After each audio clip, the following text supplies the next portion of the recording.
My son texted me, "Don't come to my wedding. My wife doesn't want to see you." I stared at the screen for exactly 5 seconds. Then I silently closed his bank accounts. I froze his credit cards. I revoked the corporate funding for his startup. The next day, they showed up at my doorstep, screaming. But by then, it was already too late. Before I tell you how I destroyed my own son's financial empire with a single phone call, please let me know where you are watching from in the comments below.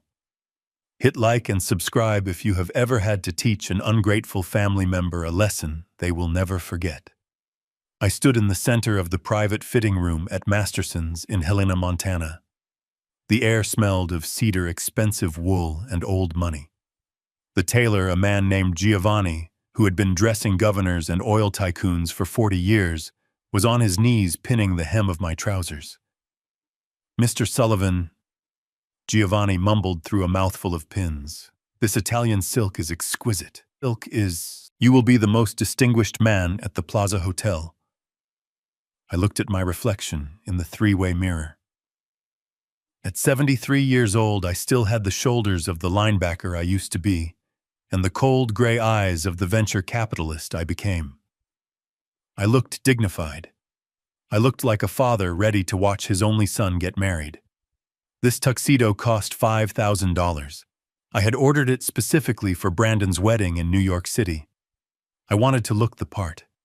I wanted to make him proud, even though he had spent the last decade being ashamed of me. My phone buzzed on the velvet bench beside me. It was a singular, sharp vibration that cut through the silence of the shop. "Excuse me, Giovanni." I reached for the phone. The screen lit up with a message from Brandon. My heart did that foolish thing it always did when my son reached out.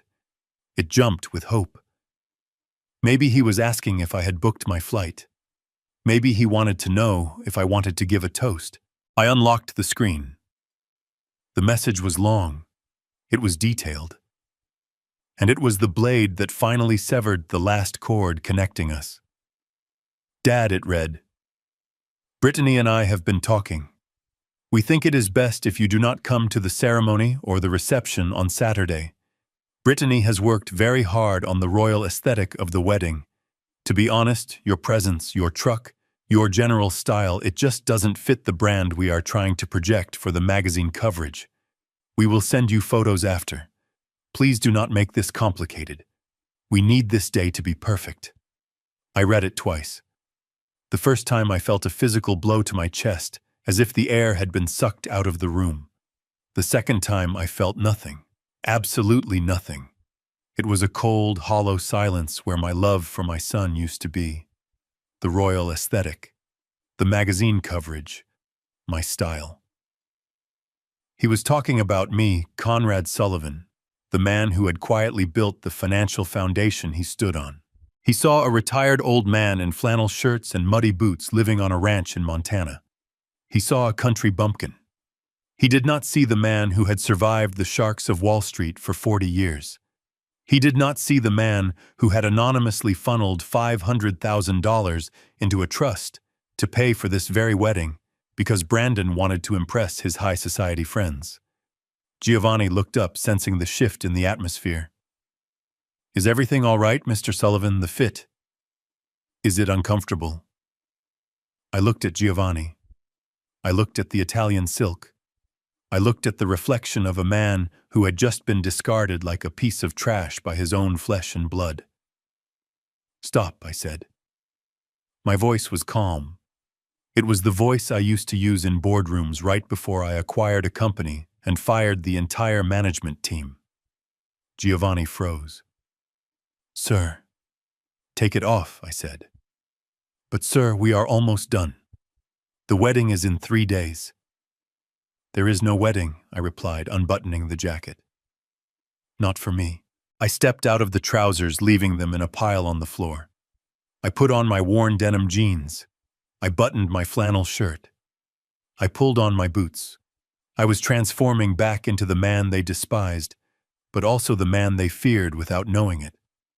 "Cancel the order, Giovanni." "But Mr. Sullivan, you have already paid the deposit. It is non-refundable."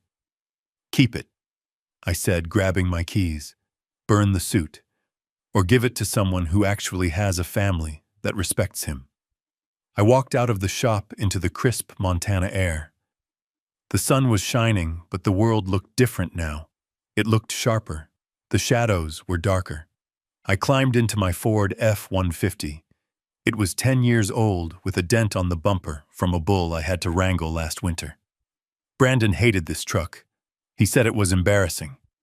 He drove a Porsche in Manhattan, a Porsche that I was technically paying for through a shell company, though he believed his genius business acumen covered the lease. I sat in the driver's seat and looked at the phone again. I did not reply. I did not type out a long, emotional plea asking why. I did not beg. Begging is for people who have no power. I had all the power. I had just chosen not to use it. Until now. I scrolled through my contacts until I found the name I needed. Mr. Goldman. Goldman was my attorney. He was my fixer.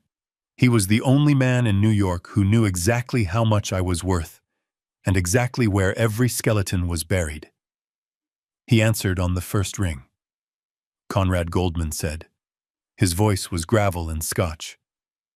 I assume you are calling about the final transfer for the wedding catering. The Plaza Hotel is demanding the last $200,000. I stared through the windshield at the mountains in the distance. No, I said. There was a pause. No, Conrad. The wedding is Saturday. If we don't wire the funds by noon, they will lose the venue. I know, I said. That is the point. Goldman went silent. He was a smart man. He knew the tone of my voice. He knew what it meant when I stopped using pleasantries. What happened? He asked. Brandon uninvited me, I said. Via text message. Apparently I ruined the aesthetic. I heard Goldman exhale slowly. That boy. I told you, Conrad. I told you spoiling him was a mistake. You were right, I admitted. It is a mistake I am about to correct. Goldman listened to me very carefully. I want you to initiate the Omega Protocol. The line went dead silent. The Omega Protocol was a nuclear option. We had drafted it 5 years ago when Brandon first started his tech company mainly as a failsafe in case he got involved with drugs or gambling. It was a legal mechanism that allowed me to instantly recall every loan freeze, every asset, and lock down every trust fund associated with the Sullivan name. Conrad Goldman said, his voice dropping an octave. Are you sure the Omega Protocol isn't just a slap on the wrist? It is total financial annihilation. If I pull that lever, his company accounts freeze. His personal credit cards lock. The lease on the penthouse, the car, the insurance. Everything goes dark. He will be on the street in 24 hours. Do it, I said. Conrad, he is your son. No, I said, starting the engine of the truck. He is a stranger who thinks he is a king. It is time he learned that he is just a man standing on a pile of money that isn't his. Execute it now, Goldman. And one more thing. Yes, I want a full forensic audit of his company, the Phoenix startup. I want to know where every cent has gone in the last 18 months. I have a feeling the numbers aren't going to add up. Consider it done, Goldman said. I hung up. I threw the phone onto the passenger seat. I drove back to my ranch, the tires crunching on the gravel. I drove past the fences I had built with my own hands. I drove past the herds of cattle I raised. This was my life. It was real. It was tangible. What Brandon and his wife Brittany lived in was a bubble. A beautiful, shimmering bubble of champagne and Instagram likes. And I had just pulled out the needle. When I got home, I went straight to my study. My ranch house looks rustic from the outside. Log walls, stone chimney, a porch with a rocking chair. But inside my study, it is a different world. I have a secure server rack in the closet. I have 3 monitors on my desk, connected to the Bloomberg terminal. I might be retired, but I never stopped watching the money. I sat down in my leather chair and logged into the administrative back end of the Sullivan Family Trust. This was the main artery. This was the heart that pumped blood into Brandon's life. I watched the screen. Goldman was fast. I saw the status of the accounts changing in real time. Brandon's personal checking status, frozen. Brandon's Platinum Amex status, suspended, reported stolen. The Phoenix Company operating account status, locked for audit. The wedding fund status, recalled. I leaned back in my chair. The room was silent save for the hum of the computer fans. I thought about Brittany. I had only met her 3 times. She was beautiful in a sharp, manufactured way. She was an influencer, whatever that meant. She spent her days taking photos of coffee cups and handbags. She looked at me like I was something she had stepped in on the sidewalk. She was the one who whispered in Brandon's ear. She was the one who told him they needed a bigger apartment. She was the one who said my truck was ugly. I wondered how she would react when her credit card was declined at the hair salon. I navigated to the transaction history for Brandon's business card.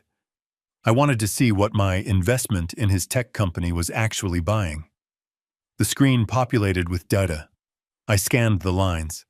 I expected to see server costs, software licenses, marketing expenses. Instead, I saw chaos. $5,000 at Cartier, $12,000 at a luxury travel agency, $800 at a Michelin star restaurant on a Tuesday, $50,000 to a floral designer. My jaw tightened. This was corporate embezzlement, plain and simple. He was using the seed money I gave him for his business to fund Brittany's lifestyle. He was burning through capital like it was kindling. And he had the audacity to tell me I ruined the aesthetic. My phone buzzed again. It was a notification from the bank app. Attempted transaction $45,000. Vendor, the Diamond Vault, NYC. Status declined. I smiled. A cold, humorless smile. He was trying to buy jewelry. The day after telling his father he wasn't welcome. He was standing in a store right now, holding a diamond, handing over a card that was nothing more than a piece of plastic. I could imagine the scene.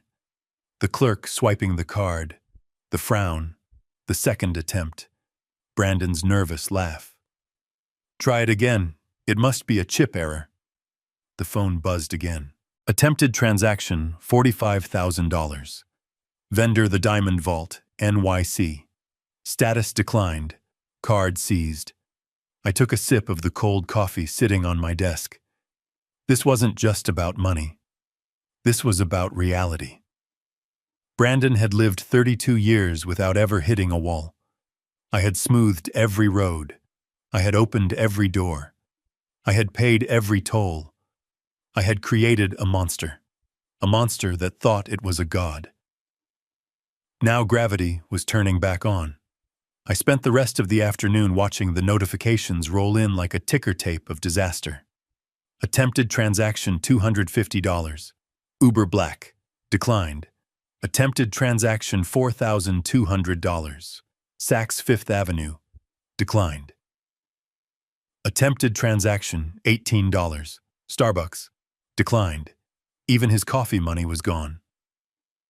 The sun began to set over the mountains, casting long purple shadows across the ranch. The house was quiet. I was alone. I was always alone, but tonight, the solitude felt different. It felt heavy with anticipation.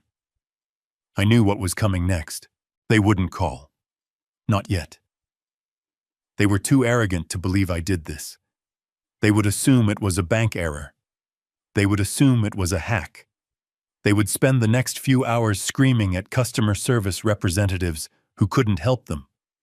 Then the realization would set in. They would call Goldman. Goldman wouldn't answer. Then they would look at the calendar. The wedding was in 3 days.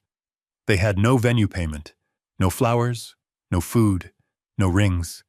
They would panic, and then they would come to the source. I went to the kitchen and made myself a simple dinner: steak and potatoes. I ate in silence. At 9 p.m., my phone rang. It was Brandon. I let it ring. It rang again immediately. I let it ring. Then Brittany called. I turned the phone over, placing it face down on the table. I went out to the porch and sat in the rocking chair. The night air was cooling down. The stars were coming out, millions of them, bright and indifferent. My father built this ranch with nothing but a loan and 2 hands. He taught me that a man is only as good as his word and his work. He taught me that respect is earned, not bought. I had failed to teach Brandon that. I had given him the fruit without teaching him how to plant the tree. Well, the lesson was starting now. I went to bed early. I slept soundly. The next morning, I woke up at 5 a.m., as I always did. I made coffee. I fed the horses. I checked the fences. By 10 a.m., I was pruning the apple trees in the front orchard. It was peaceful work. Snip, snap, removing the dead wood so the tree could grow stronger. That was when I heard it. The roar of an engine that did not belong in Montana. I looked down the long dirt driveway. A cloud of dust was rising. A car was tearing up the road, driving far too fast for the gravel surface.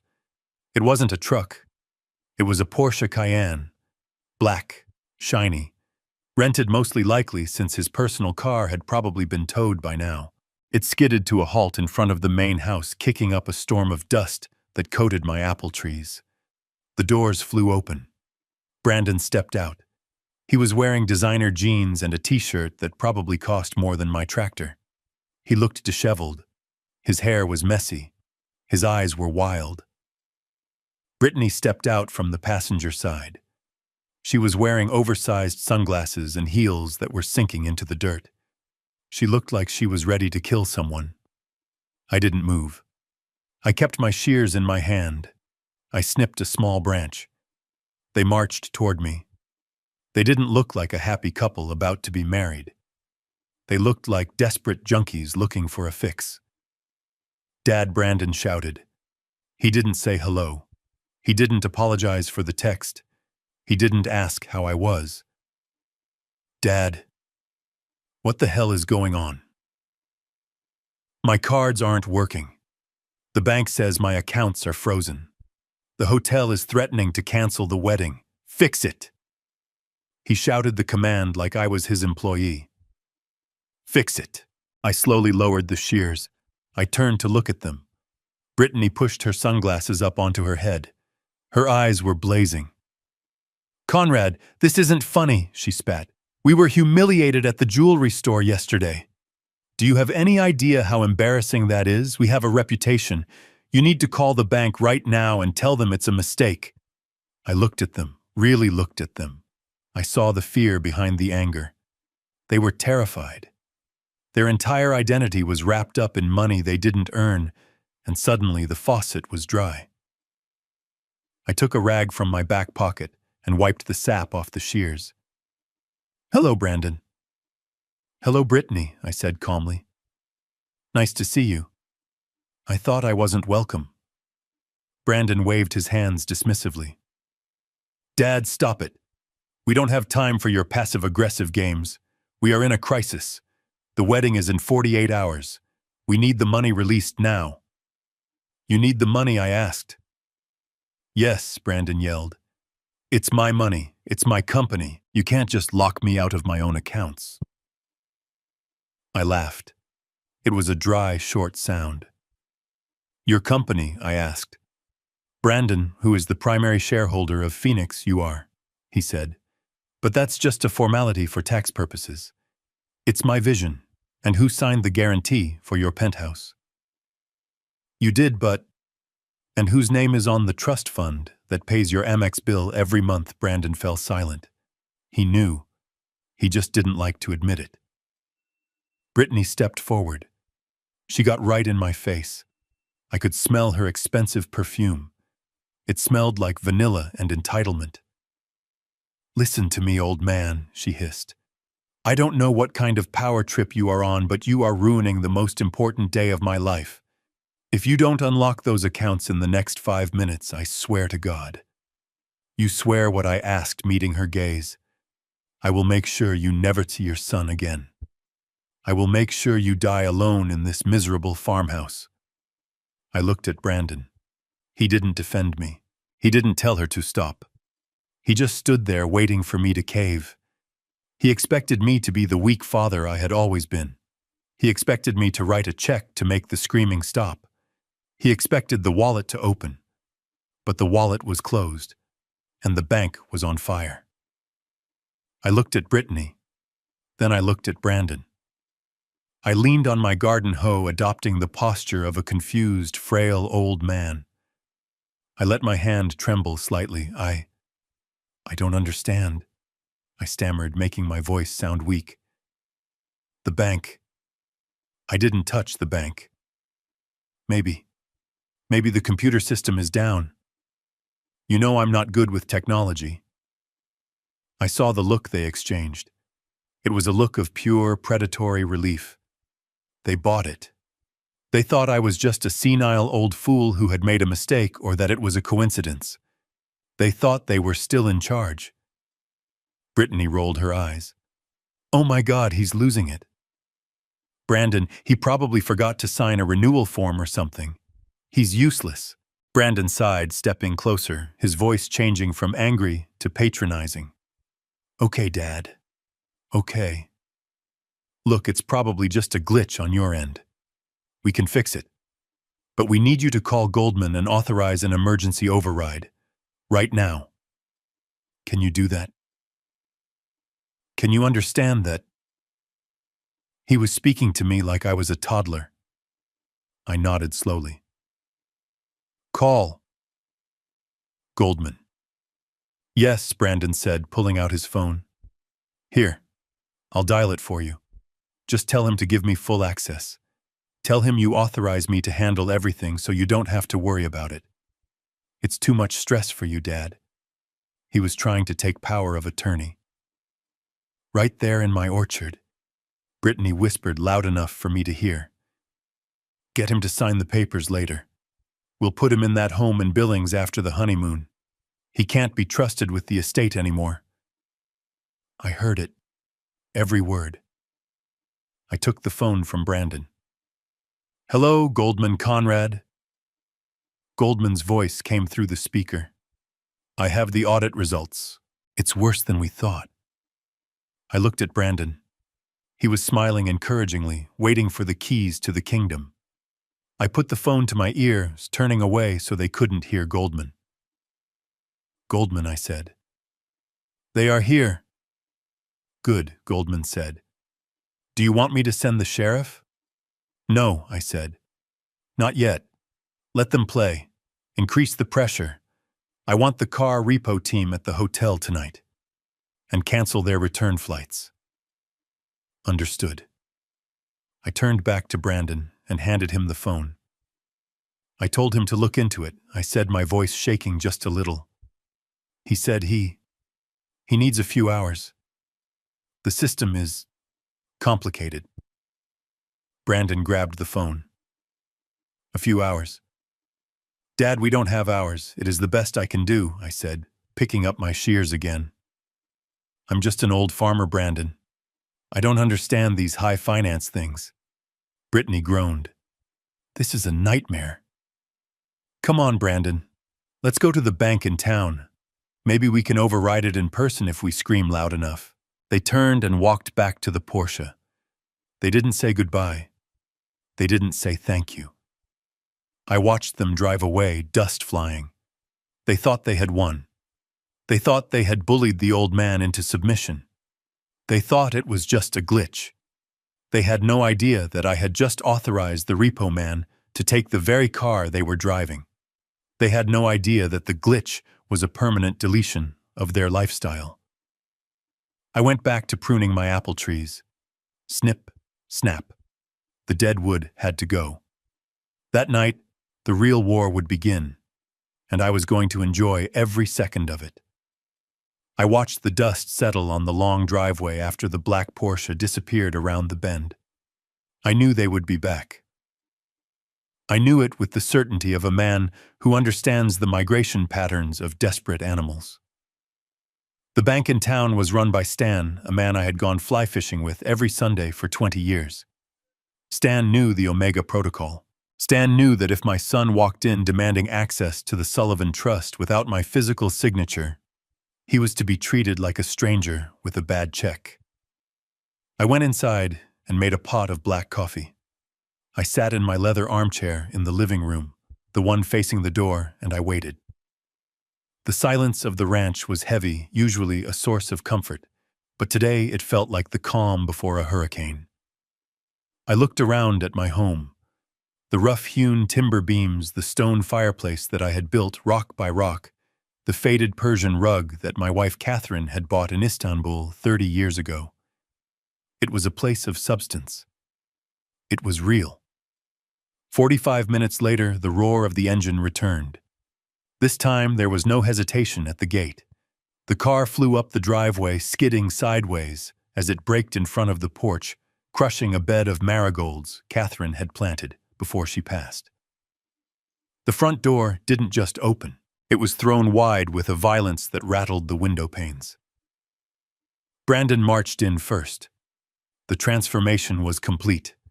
The confusion from the orchard was gone, replaced by a red-faced, sweating fury. He looked ridiculous in his designer t-shirt and Italian loafers standing on my hardwood floors with mud caked up to his ankles.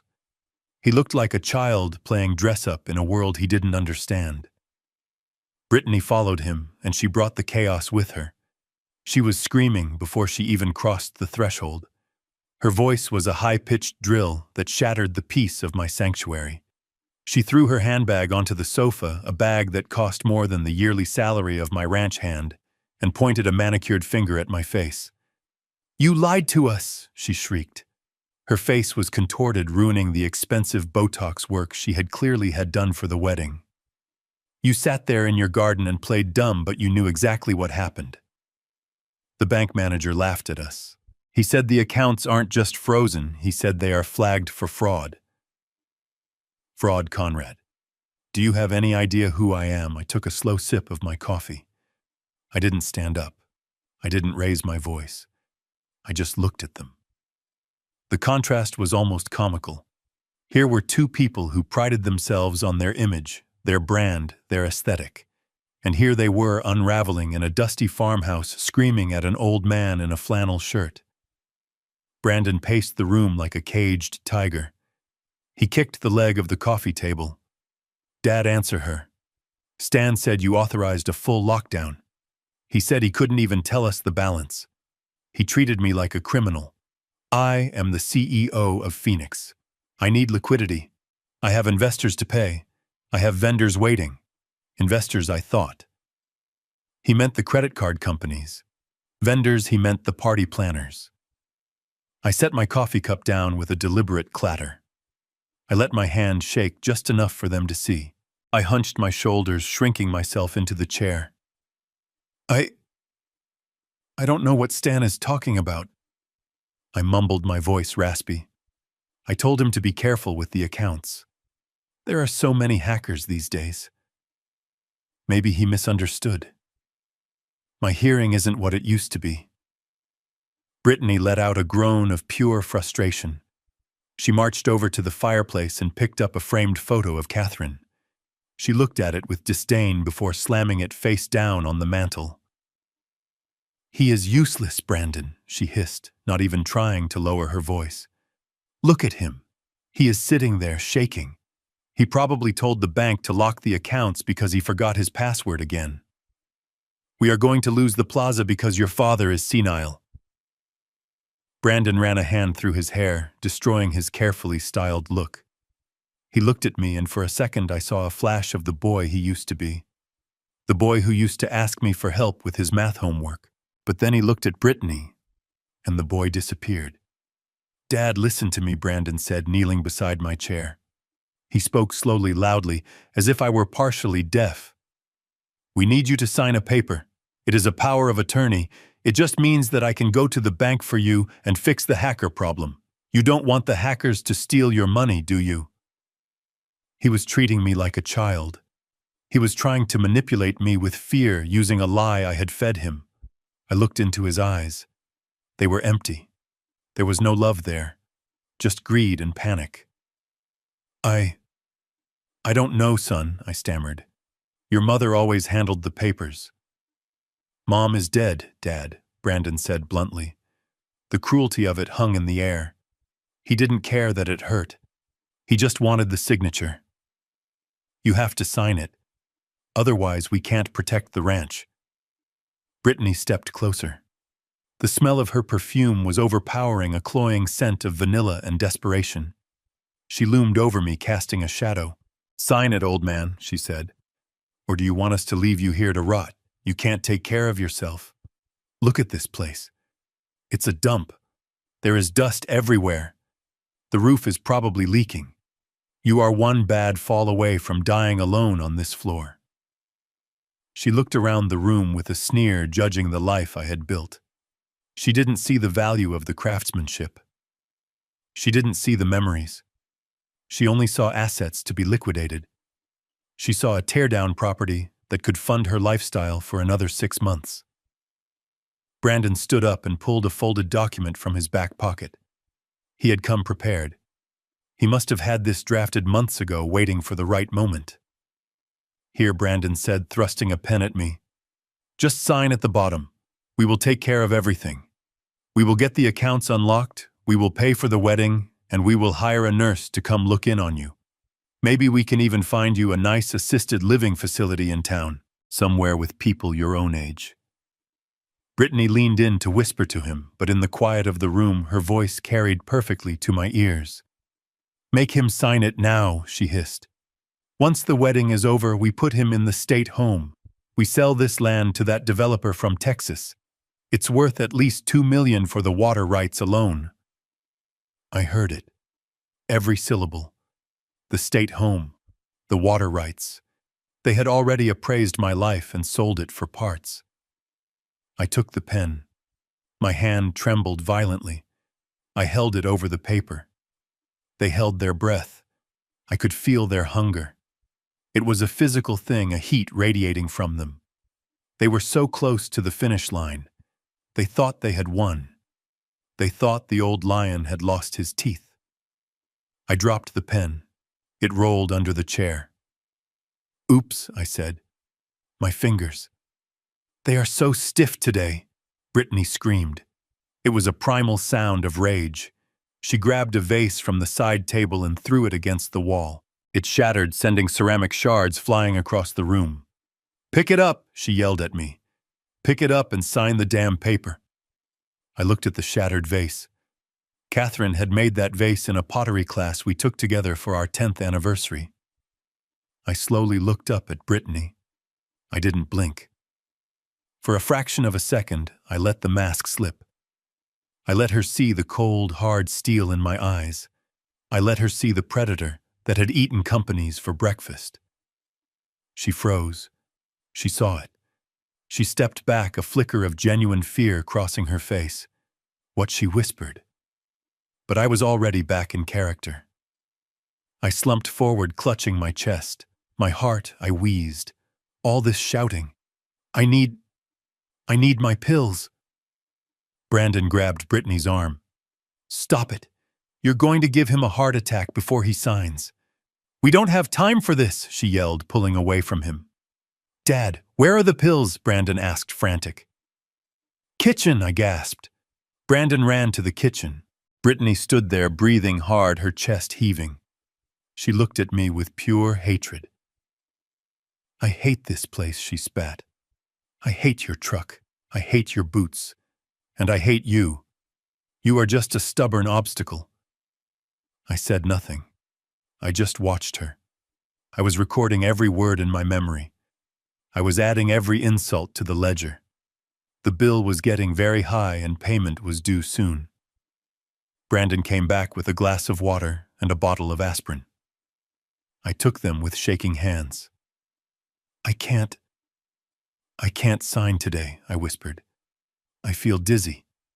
I need to lie down. Brandon looked at the paper, then at me. He was torn. He wanted to force my hand, but he was afraid of the body on the floor. Dead men can't sign power of attorney. Fine, he said, grinding his teeth.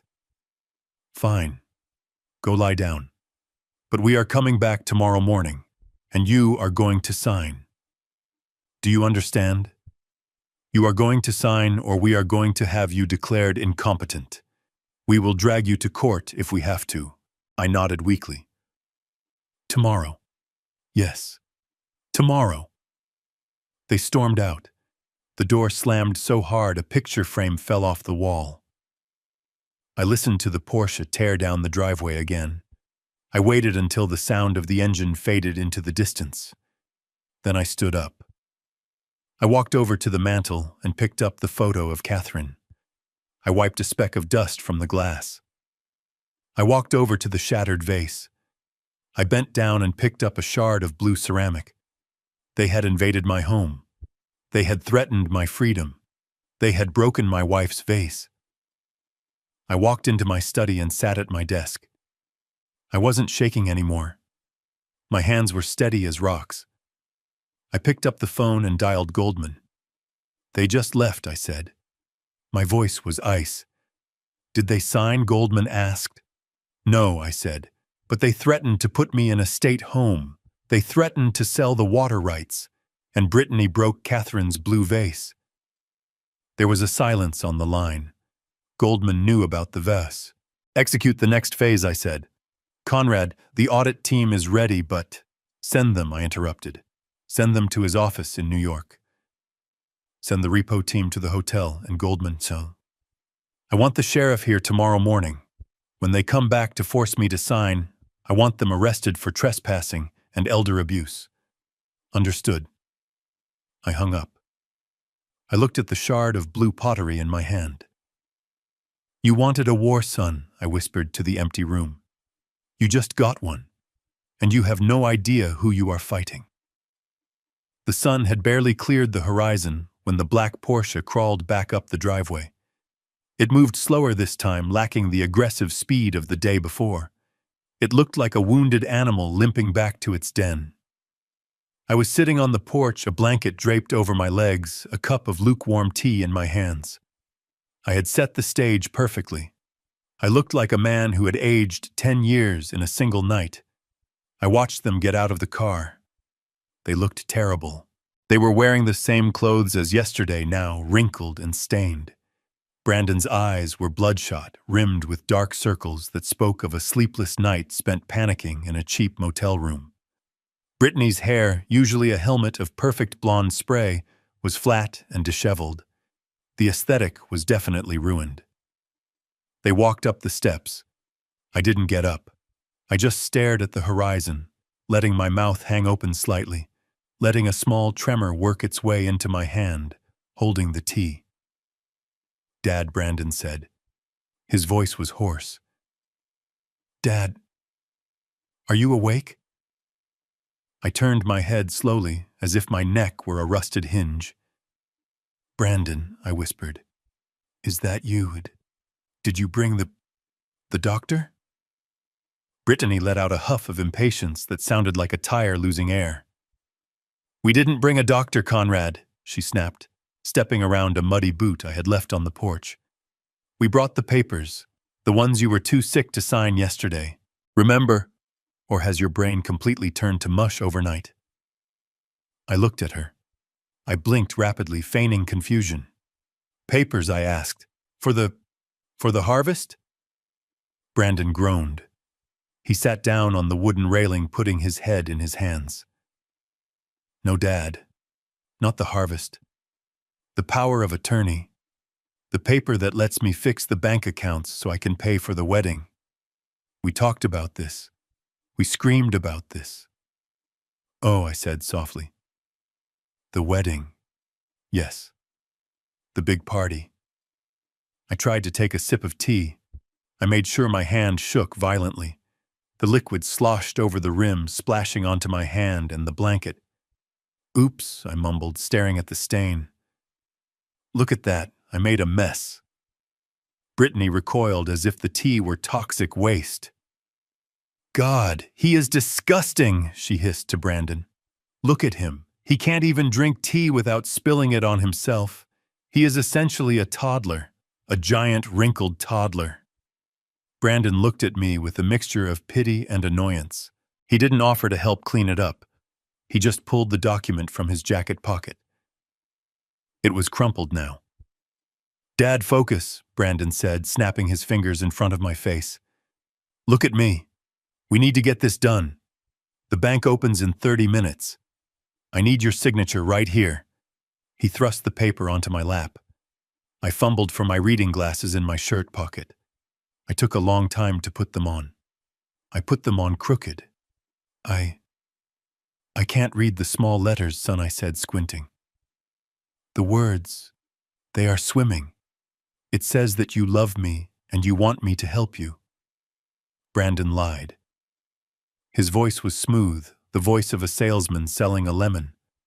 "It says that you trust me to handle the ranch and the money because you are too tired to do it anymore." "Too tired," I repeated. "Yes, I am very tired." Brittany stepped closer. She loomed over me, blocking out the morning sun. "Then sign it and go back to sleep," she said. "That is all you have to do. Just scribble your name and you can sleep all day.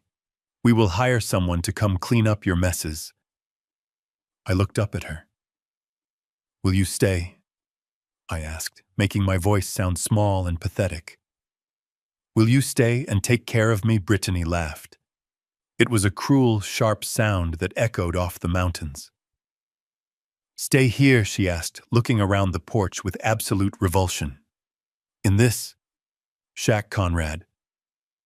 I wouldn't stay here if you paid me $1 million. This place smells like manure and old people. It is depressing." "But where will I go?" I asked. Brandon exchanged a look with her. It was the look of conspirators deciding how to dispose of a body. "Dad, we found a place," Brandon said.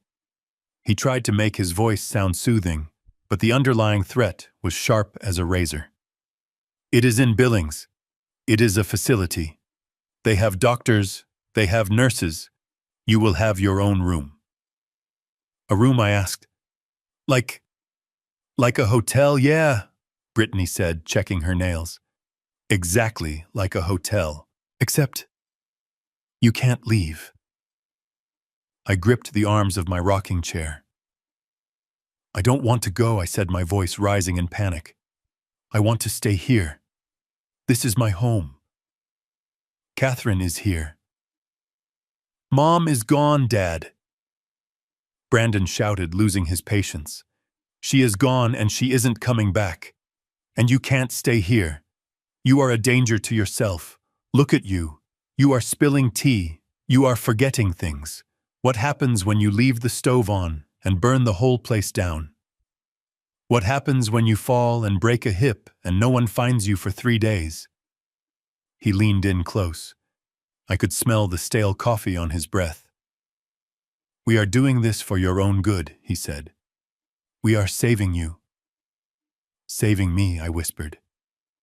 "Yes," Brittany added, "and saving the money. Do you have any idea how much it costs to maintain this dump? We can sell this land to the developers by next week. They want to put in condos." "Condos," I said. "On the grazing land." "Who cares about the grazing land?" Brittany spat. "It is dirt, Conrad. It is just dirt.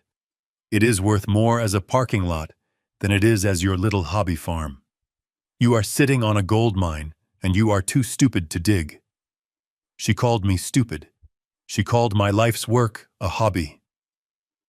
I looked down at the paper. I need a pen," I said.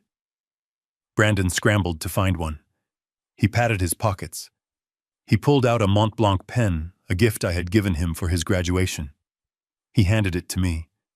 I held the pen over the paper. My hand was shaking so hard, the tip of the pen was tapping a rhythm against the clipboard. Tap, tap, tap. I can't steady it," I whined. "Oh, for God's sake," Brittany yelled. She grabbed my hand. Her fingers were cold and sharp. She dug her nails into my skin. "Just hold it still," she screamed. She was physically forcing my hand down to the paper. I pulled back. The pen flew out of my hand and skittered across the porch floor, falling through the slats into the dirt below. Brittany screamed. It was a primal, animalistic sound of pure rage. "You useless old fool," she shrieked. She raised her hand as if to strike me. I flinched, shrinking back into the chair. "Don't hit me," I whimpered. "Please." Brandon grabbed her wrist. "Brittany, stop." "Not here. The neighbors might see." "I don't care," she yelled, fighting against his grip. "Look at him. He is doing it on purpose. He is dragging this out to torture us. He is not doing it on purpose. Look at him. He is senile," Brandon yelled back. "He doesn't know what planet he is on." He turned to me. "Dad, listen to me," he said, his voice dropping to a terrifyingly calm register. "You are going to sign that paper. I am going to go down into the dirt and get that pen, and you are going to sign. Because if you don't, I am going to leave you here. I am going to walk away, and I am going to turn off the power and the water before I go." I stared at him. You would do that? I have to." "Dad," he said, cold as ice, "you are giving me no choice. You are a burden. You have been a burden my whole life, always judging me, always making me feel small. Well, now you are the small one. Now you need me. And if you want to eat, if you want the lights to stay on, you will sign the rights to the company and the ranch over to me. Today." There it was, the truth. It wasn't about the wedding anymore. It was about the resentment he had carried for years because I made him work for his allowance. It was about the power. Brittany smoothed her hair, regaining her composure. "He is right, Conrad," she said, her voice dripping with venom. "You are a relic. You are a peasant pretending to be a king. You don't deserve this money. You don't even know how to spend it. You wear flannel and drive a truck. It is embarrassing. We are doing the world a favor by taking it from you. We will actually use it. We will be something. You are just nothing." She leaned in close, her face inches from mine. "You are a waste of space," she whispered. "And I can't wait to put you in that home and forget you ever existed." I looked at her. I looked at my son, who was climbing down the porch steps to retrieve the pen from the mud. I felt a strange sense of calm wash over me. I had what I needed. The camera hidden in the birdhouse above the porch had captured the physical aggression. The microphone taped under the table had captured the threats, the admission of intent to sell the land, the elder abuse. They had laid it all out.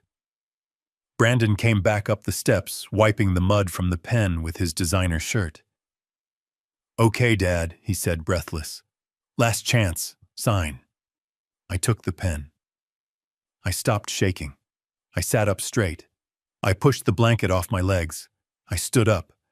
Brandon stepped back, surprised by the sudden movement. "Dad." I looked him in the eye. I didn't blink. The fog in my gaze cleared instantly, replaced by the sharp, predatory glare of the man who had built an empire. "I am not signing, Brandon," I said. My voice was strong. It was deep. It was the voice of the mountain. He froze. "What I said, no," I repeated. "And I think you should check your phone." "Check my phone, why?" "Because I said stepping forward, forcing him to retreat a step. About 5 minutes ago, while you were threatening to cut off my water and your wife was assaulting me." The sheriff arrived at the gate. Brittany spun around. "What are you talking about? You are crazy." "Am I?" I asked. I pulled my own phone from my pocket. I tapped the screen. I played back the audio from 10 seconds ago. "You are a waste of space, and I can't wait to put you in that home and forget you ever existed." Brittany's voice, tinny and cruel, echoed from the speaker. Her face went pale. The color drained out of her so fast she looked like a ghost. You recorded us," she whispered. "Every word I said. Since you drove onto the property yesterday. The camera in the study. the camera on the porch, the audio.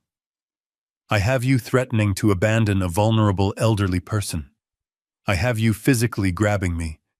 I have you admitting to fraud regarding the bank accounts. Brandon looked at the phone, then at me. The realization hit him like a physical blow. The old man wasn't senile. The old man was hunting. "Dad," he stammered. "Dad, wait. It was a joke. We were stressed." "Stress is when you have a flat tire, Brandon," I said, advancing on him. This is a conspiracy to commit fraud and elder abuse." I pointed down the driveway. "Look." They turned.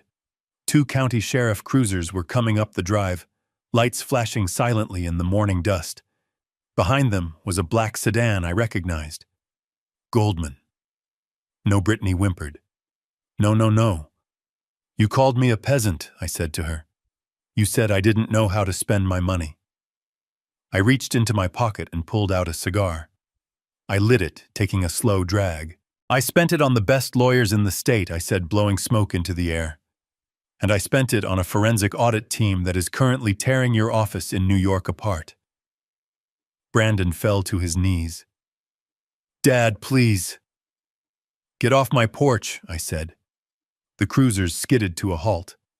The doors opened. Sheriff Miller stepped out, his hand on his belt. Conrad the sheriff called out, "These the trespassers, these are the ones I said." Brittany tried to run for the Porsche, but she tripped in her heels and fell into the dirt, the same dirt she wanted to pave over. I watched them. I watched the panic. I watched the reality set in. The cat had stopped playing with the mouse. The cat had just closed the trap. I watched the black Porsche disappear down the winding gravel road, leaving a trail of dust that hung in the still morning air like a dirty fog. They drove fast, aggressive the way people drive when they think they are escaping a crime scene, or perhaps when they think they have just won a war. They were celebrating in that car. I could almost hear them. Brittany would be fixing her hair in the vanity mirror, complaining about the mud on her shoes, but smiling that predator's smile because she thought she had finally broken the old man. Brandon would be gripping the steering wheel, telling himself that he did what he had to do, that he was the strong one, the decision maker. They were fools. They were children playing with matches in a room full of gasoline, and they had just dropped the lit match on the floor. I stood on the porch for a full minute after the engine noise faded into silence. The birds began to sing again. The wind rustled the leaves of the cottonwood trees. The ranch returned to its natural rhythm, indifferent to the human greed that had just polluted it. Slowly, deliberately, I let the blanket slide from my shoulders to the floor. I stood up. I didn't push myself up with groans of effort. I didn't lean on the railing for support. I stood up with the fluid, powerful motion of a man who still chopped his own firewood every morning. I stretched my back. I felt my spine crack, realigning itself. I rolled my shoulders back. The slump was gone. The hunch was gone. The tremor in my hands, the one that had spilled the tea and dropped the pen, vanished instantly. My hands were steady. They were the hands of a surgeon who was about to perform an amputation. I looked at my reflection in the window glass. The confused, watery eyes of the senile farmer were gone. Staring back at me were the cold, gray eyes of Conrad Sullivan, the man who had shorted the housing market in 2008 and walked away with a fortune while others jumped out of windows. I turned and walked back into the house. I stepped over the shattered remains of Catherine's blue vase. I didn't clean it up. Not yet. I wanted it there. I wanted the reminder. I walked into my study. The air was cool and smelled of old paper and expensive leather. I sat down at my desk, the heavy oak desk that Brandon had once suggested I turn into firewood because it was too bulky. I unlocked my phone. I didn't look at the photos of my grandchildren that I didn't have. I didn't look at the weather report. I went straight to the secure line application. I dialed Goldman. He picked up on the first ring. He always did. Goldman knew that when I called before noon, the world was about to change for someone. "Report," I said. My voice was no longer raspy or weak. It was a low baritone, crisp and commanding. Conrad Goldman said, "The tracking shows they just left your property." "Did they get the signature?" I leaned back in my chair, staring at the ceiling. "No," I said. "They got something else. They got confident." "Explain." "They threatened to put me in a state facility, Goldman. They threatened to sell the water rights to the ranch. And they gave me 24 hours to sign over power of attorney, or they would leave me here to starve." There was a silence on the line. A long, heavy silence. Goldman had been my friend for 30 years. He knew what those threats meant. He knew that in my world, a threat was a contract, and contracts had to be honored. "They crossed the line," Goldman said softly. "They didn't just cross it," I replied. "They erased it. They just signed their death warrant, Goldman. Whatever mercy I was holding back, whatever small part of me that remembered teaching Brandon to ride a bike, it is gone. It died on that porch 5 minutes ago." "What are your orders? Increase the pressure," I said. "I want you to double the speed of the forensic audit. I don't just want to know where the money went. I want to know every single law they broke spending it. I want tax evasion. I want wire fraud. I want misuse of corporate funds. If Brandon bought a stick of gum with company money, I want it in a federal indictment." "Understood. The audit team is already in the server room at his office. We have everything." "Good." "And Goldman, yes, Conrad. The wedding is in 48 hours. They think they are going back to New York to fix the bank glitch and have their party. They think they are going to come back here tomorrow and force me to sign." I lit a cigar, the flame illuminating the hard lines of my face. "I want the venue explicitly canceled.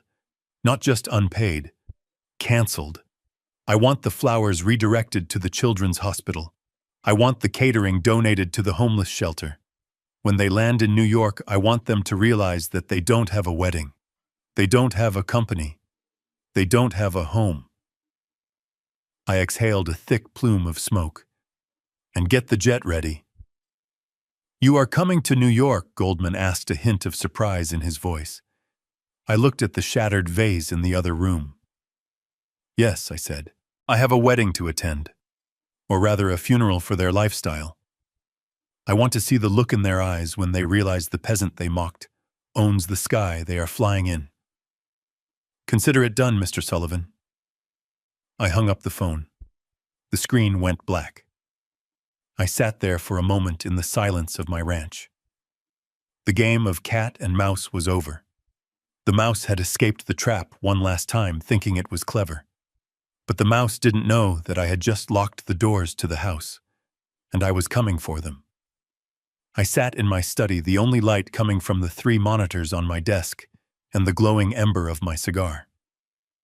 Outside, the Montana night was absolute, a blanket of silence that covered the ranch. But inside my headphones, it was mid-morning in Manhattan, and the noise was deafening. I had tapped the security system of the Phoenix startup offices 3 years ago. I told myself it was due diligence, a way to protect my investment. In reality, it was because I never trusted Brandon to run a lemonade stand, let alone a tech company. For years, I had listened to the banal chatter of his office. I heard them playing ping pong when they should have been coding. I heard them ordering sushi on the company card. I heard Brandon bragging to his employees about deals that didn't exist and revenue streams that were pure fiction. Today, the audio feed was different. Today, I was listening to an execution. The Phoenix office was located in a converted loft in Soho. I paid $40,000 a month for that space. It had exposed brick walls, a kombucha tap in the kitchen, and beanbag chairs in the conference room. It was a playground for children pretending to be businessmen. Through the high-fidelity microphones, I heard the elevator ding. It wasn't the usual single chime of a delivery guy or a client. It was a constant rhythmic chiming. Ding, ding, ding. Multiple elevators opening at once. Then came the sound of footsteps, hard leather-soled shoes on polished concrete, not the squeak of sneakers. This was the heavy synchronized march of men who billed by the hour and destroyed lives by the minute. I leaned forward, turning up the volume.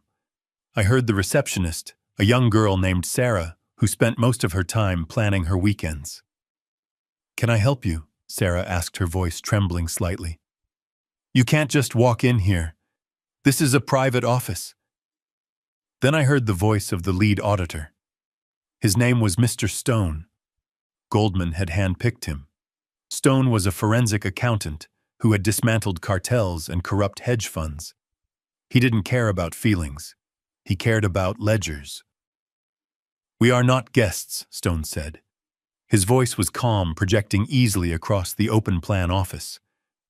"We are the auditors for the Phoenix Capital Trust.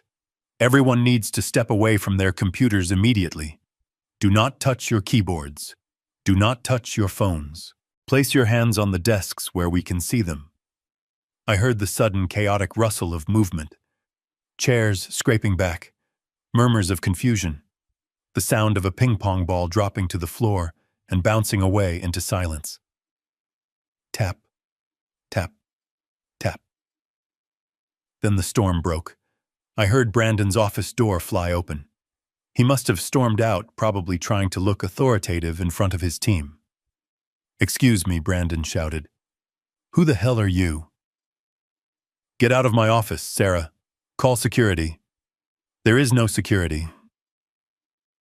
Mr. Sullivan Stone replied. We dismissed them in the lobby. "I am Mr. Stone. I represent the primary shareholder and creditor of this company. We are here to conduct an emergency forensic audit and asset seizure." "Asset seizure." Brandon laughed. It was a nervous, high-pitched sound. "You are insane. I am the founder and CEO. I own 51% of the voting stock. You can't seize anything without a court order." "I have a court order," Stone said. The sound of paper being slapped onto a desk echoed through my headphones. "And I have the authorization of the board." "I am the board," Brandon screamed. No, Stone corrected him. "You are the manager. The board is the Sullivan Family Trust, and the trust has voted to remove you effective immediately, pending an investigation into gross embezzlement and misuse of corporate funds." I took a drag of my cigar. The smoke curled around the screen, showing the bank logs. "What embezzlement?" Brandon sputtered. "I built this place. I have investors." Stone's voice dropped lower, becoming even more dangerous. "Mr. Sullivan, please stop posturing. We know about the wedding flowers billed as office supplies. We know about the lease on the Porsche registered as a company delivery vehicle. We know about the diamonds. We know about the trips to Cabo. That is compensation," Brandon yelled. "It is part of my package." "It is theft," Stone said. "And as of this morning, the credit lines that fueled this company have been revoked. The accounts are empty." I could hear the ripple of panic moving through the room. The employees were whispering. They were realizing that their paychecks due on Friday were likely vapor. Brandon tried a different tactic. He tried to pull rank. He tried to use my name, the name he had spent years trying to distance himself from. "Do you know who my father is?" Brandon demanded. "Conrad Sullivan. He will have your badge. He will sue you into oblivion." "Get him on the phone." I chuckled softly. It was pathetic. He was calling for the monster to save him from the wolves, not realizing the monster had sent them. "Mr. Sullivan is the one who sent us," Stone said. The silence that followed was absolute. It lasted for 10 seconds. I could almost hear Brandon's brain misfiring, trying to process the betrayal. "No," Brandon whispered. "That is a lie. He wouldn't." "He did," Stone said. "Now step away from the desk. We are taking the laptop." "That is my personal laptop. It was purchased with company funds," Stone said. "It is property of the trust. Hand it over. And the phone." "No," Brandon shouted. I heard a scuffle, the sound of a body hitting a desk. Brandon must have tried to grab the computer. Mr. Sullivan, do not make me call the NY, Stone warned. They are waiting downstairs. We are trying to keep this civil for the sake of the employees, but if you obstruct this audit, you will leave here in handcuffs. Give him the phone, Brandon, a female voice said. It sounded like his VP of marketing. Just give it to him. I don't want to go to jail. You are fired, Brandon screamed at her. You are all fired. We quit, the woman said. I'm leaving. I'm not going down for your fraud. I heard the sound of people moving, gathering bags, coats being zipped. The rats were fleeing the sinking ship. They knew. They had probably known for months that the company was a sham. But as long as the free lunches and the paychecks kept coming, they played along. Now that the lights were on, they were scattering. Wait, Brandon yelled. Where are you going? We have the product launch next month. We have the plaza wedding this weekend. You are all invited. Nobody answered him. The sound of the elevator dinging repeatedly filled the air. They were evacuating. Brandon was alone with the auditors. I listened to Stone giving orders to his team. Start imaging the hard drives. Tag everything. Furniture, electronics, art. I want a full inventory by noon. You can't do this. Brandon was sobbing now. His arrogance had dissolved into tears. This is my life. I built this. You built nothing, Stone said coldly. You spent. There is a difference. I heard the sound of drawers being ripped open. I heard the sound of adhesive labels being slapped onto monitors. Mr. Stone, one of the auditors, called out. We found the safe in the back office. It is open. What is inside? Stone asked. Empty, the auditor replied. Just some receipts for a yacht rental, Brandon Stone said. Where is the petty cash fund? The ledger shows $10,000 withdrew yesterday. I needed it, Brandon stammered. For incidentals. You mean for the wedding, Stone said. I didn't have a choice, Brandon cried. My cards were frozen. I had to pay the deposit. So you stole cash from the office safe, Stone summarized. That is larceny, Mr. Sullivan. It is my money. It hasn't been your money for a long time, Stone said. I reached out and turned the volume knob down slightly. The sobbing was getting repetitive. I had heard enough. The Empire of Phoenix was nothing but ash. I looked at the clock on my computer. It was almost noon in New York. Brandon was standing in an empty office surrounded by men cataloging his failure. He had no phone. He had no computer. He had no staff. And he had just realized that his father wasn't a safety net.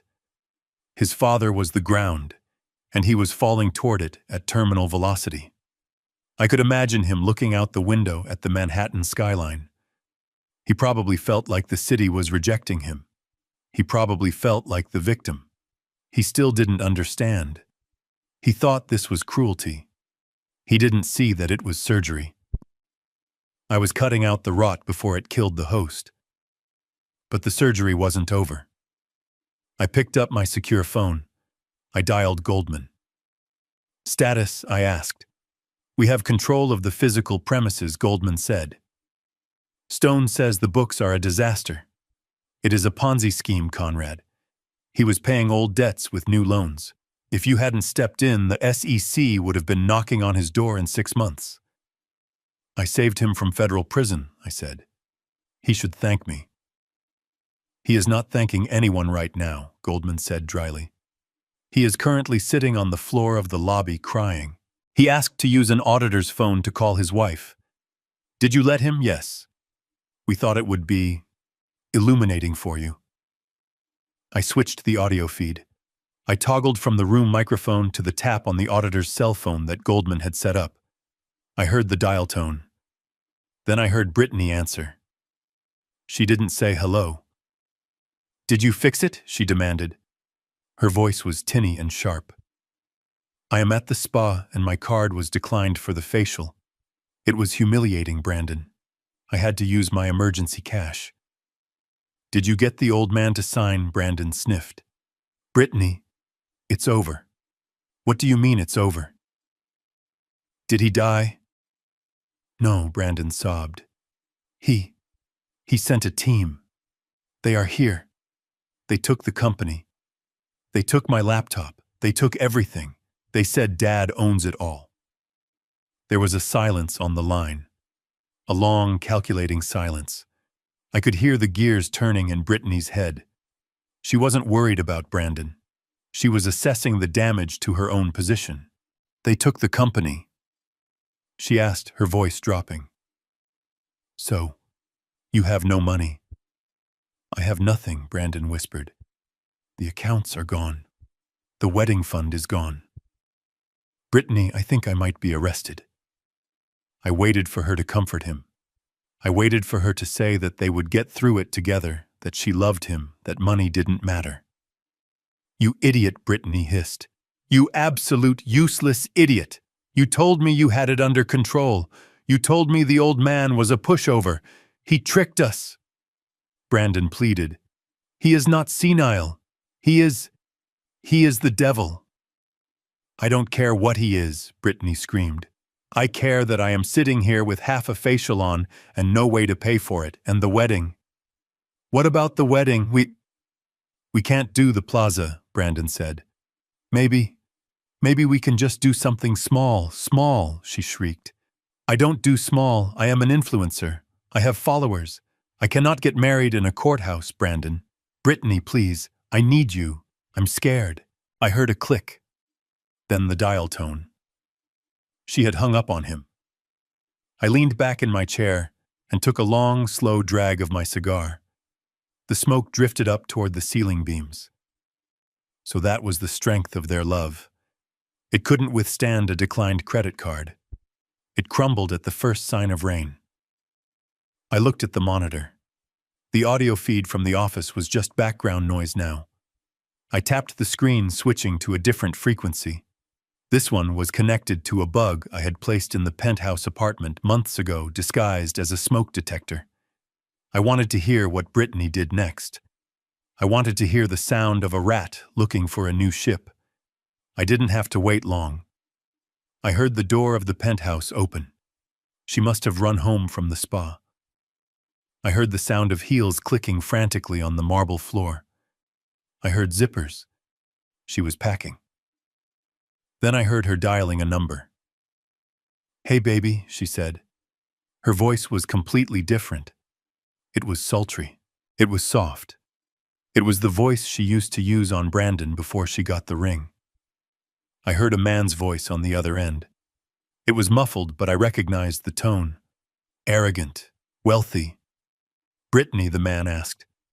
I thought you were getting married this weekend. Change of plans, she purred. It turns out Brandon isn't who I thought he was. He is unstable and broke. I was thinking, are you still going to Saint-Tropez next week? I closed my eyes. It was exactly what I expected, and yet it still stung. My son had thrown away his relationship with his father for a woman who was already booking her next flight before his tears were dry. I opened my eyes. I looked at the photo of Brandon on my desk. He was 5 years old, sitting on a pony, smiling at me. I am sorry, son, I whispered, but you need to see this. You need to burn so you can grow back. I picked up my phone. Goldman, I said. I'm here. Is the jet fueled? Yes. Teterboro Airport. Ready when you are. Good, I said. I'm coming to New York. I have a wedding to crash, and I think I need to bring a date. A date? Goldman asked. Yes, I said. I think I'll bring the sheriff, and maybe a few auditors. I stood up and walked out of the study.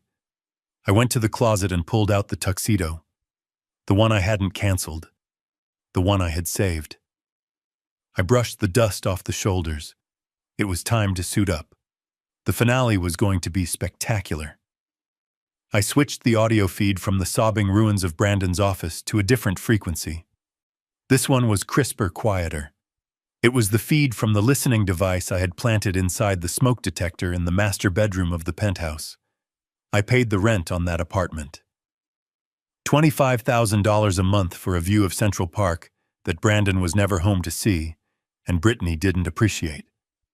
Technically, Brittany wasn't in the penthouse yet. She was currently making a scene at L'Eclat, a spa on Madison Avenue, where a facial cost more than a mortgage payment. I didn't have a camera in the spa, but I didn't need one. I had the transaction logs on my center monitor. Attempted charge $850. Status declined. Attempted charge $850. Status declined. Attempted charge $100. Status declined. She was trying smaller amounts now. She was desperate. I leaned back in my leather chair, imagining the scene. The receptionist, probably a young woman with perfect skin and a polite smile, whispering that there was a problem with the card. Brittany with green goop on her face and a towel wrapped around her head, raising her voice. "Do you know who I am? My husband owns Phoenix." The phone in the penthouse rang. It was the landline. Nobody called the landline unless it was the doorman or an emergency. I listened to the answering machine pick up. "Mrs. Sullivan, this is the manager at L'Eclat. We have a situation. You left the premises without settling your bill. We understand there might be a bank error, but we need you to return immediately, or we will have to file a theft of services report with the NYPD. We have your driver's license on file." I smiled. She had run. She had actually run out of the spa like a teenager dining and dashing at a diner. 10 minutes later, the front door of the penthouse slammed open. The audio spike made me wince. I switched to the living room bug. She was alone, but she was making enough noise for a regiment. I heard her heels clacking violently on the marble floors. She was breathing hard, short, panicked gasps. She was pacing, back and forth, back and forth. I heard the sound of a zipper. She was opening her purse. Then the sound of objects being thrown onto a glass table. Keys, phone, and a handful of plastic cards. "Work," she screamed at the empty room. "Just work, you stupid pieces of plastic," I heard her tapping on her phone. She was likely checking her banking app. I could have told her what she would find. Zero. Or rather, a negative balance since I had called in the personal loan. I floated them for the furniture last year. She let out a guttural scream of frustration. It was the sound of a woman who had built her entire identity on a foundation of other people's money, suddenly realizing she was standing in quicksand. Then the silence returned. But it was a busy silence. I heard the rustle of fabric. I heard the distinct sound of a suitcase being dragged from a closet. She wasn't waiting for Brandon. She wasn't planning to stand by her man while his empire burned. She was evacuating. I heard drawers being ripped open. She was packing jewelry. I hoped she kept the receipts because the Cartier bracelet she was likely shoving into her bong was about to be reported as stolen property by the Phoenix liquidation team. Then she stopped. I heard her pick up her phone again. She dialed a number. I checked the call log on my screen. It wasn't Brandon. It wasn't her mother. It was a number with a Miami area code. I turned up the volume. "Pick up," she whispered. "Pick up, pick up, pick up." The line connected. "Hello," a man's voice. Deep, bored, background noise of wind and maybe a boat engine. "Julian, it's me. Brittany." Her voice had changed completely. Gone was the shrill, demanding harpy who had screamed at me on my porch. In its place was a purring, seductive kitten. It was a voice designed to manipulate. "Brittany," the man said, "I thought you were getting married this weekend. I was just looking at your Instagram." "The plaza, right?" Brittany laughed. It was a brittle, fake sound. "Oh, that," she said. "Yeah, about that. Listen, Julian, I made a mistake. A huge mistake. Brandon, He isn't who I thought he was. What do you mean he is unstable, Julian? He is having some kind of mental breakdown. He lied to me. He told me he owned his company, but it turns out he is just an employee. And his father is this psycho farmer from Montana who controls everything. It is a nightmare. I don't feel safe. I took a puff of my cigar. Psycho farmer. I liked that. It had a ring to it. So what are you saying? The man asked. Is the wedding off? The wedding is a disaster waiting to happen, she said, her voice dropping to a conspiratorial whisper. I can't marry him, Julian. I can't tie myself to a loser who is about to be indicted for fraud. Yes, fraud. The auditors are raiding his office right now. I barely got out. She was lying effortlessly. She was painting herself as the victim, the damsel in distress escaping a criminal mastermind. I was thinking about you, she continued. I was thinking about that offer you made me last summer. You know about Saint-Tropez. Julian chuckled. It was a wet, unpleasant sound. Saint-Tropez is nice this time of year. But Brittany, you are expensive. I am worth it, she said. You know I am. And besides, I have assets. I have jewelry. I have information. Information about Phoenix, she said. I know where Brandon keeps his client lists. I know his passwords. I know things that your competitors would kill for. If I leave him, I can bring that with me.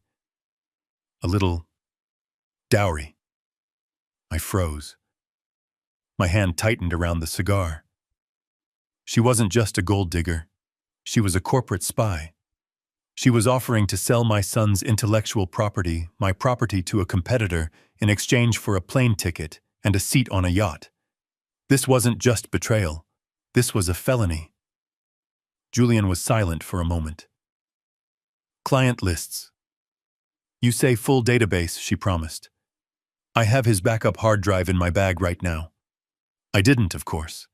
She was bluffing. Or maybe she had stolen it earlier. Either way, she was confessing to industrial espionage on a recorded line. Okay, Julian said. You have my attention. Get to the airport. I'll have the jet pick you up at Teterboro. But Brittany, yes, baby. Don't bring any baggage. Just the hard drive. And maybe that red dress I like. I will be there in an hour, she said. I just need to grab a few things. You are saving my life, Julian. Brandon he is drowning, and I don't want to get wet. She hung up. I sat there in the darkness of my study staring at the audio waveform on the screen. It was a jagged line of green light that represented the absolute moral bankruptcy of the woman my son wanted to spend his life with. She was leaving him. She was stealing from him. And she was doing it while he was currently weeping on the floor of his office, terrified of losing her. I felt a strange mixture of anger and vindication. I had always known she was a viper. I just didn't know her fangs were this long. She was packing again, moving faster now. I heard the sound of shoes being thrown into a trunk. I looked at the clock. She said she would be at Teterboro in an hour. Teterboro was where my jet was waiting. I picked up the phone and dialed Goldman. Change of plans, I said. Conrad. What is it Brittany is running? I said. She just called a competitor. She is stealing corporate data and fleeing to Miami to meet a man named Julian. I heard Goldman typing furiously. Julian Vance, the hedge fund manager. That sounds right. She is heading to Teterboro. Do you want me to call the police? Goldman asked. We can have her stopped for corporate theft. No, I said. Let her go, Conrad, if she has client data. She doesn't have anything valuable, I said. Phoenix is a shell. The client list is worthless because the product doesn't work.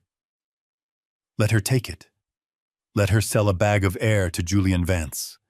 It will serve him right. Then what do you want to do? She is going to Teterboro, I repeated. My jet is at Teterboro. Yes. Call the pilot, I said. Tell him he has a new passenger. Tell him to pick up a woman in a red dress carrying a stolen hard drive. You want to fly her to Miami?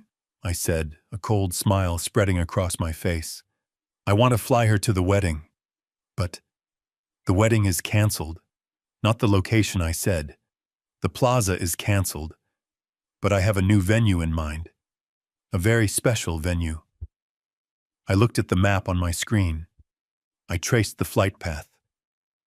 Have the pilot tell her there is a change of flight plan due to weather. Tell her Julian sent the plane. She won't know the difference. She has never been on a private jet that she didn't have to beg for. And where are we taking her, Conrad? Take her to the ranch, I said. The ranch, yes. I want her here. I want Brandon here. I want them both in the dirt where they belong. I want the final act to happen on my stage. But she thinks she is going to Saint-Tropez. Exactly, I said. Imagine her surprise when she steps off the plane expecting the French Riviera and finds a manure pile in Montana. Goldman laughed. It was a rare, dry sound. You are a cruel man, Conrad. I am a father, I said, and I am teaching a lesson. Make the call. I hung up. I listened to Brittany zipping up her suitcase. She was humming. She was actually humming. She thought she had pulled off the heist of the century. She thought she was trading up. She had no idea she was about to be airdropped into a war zone. I stood up and walked to the window.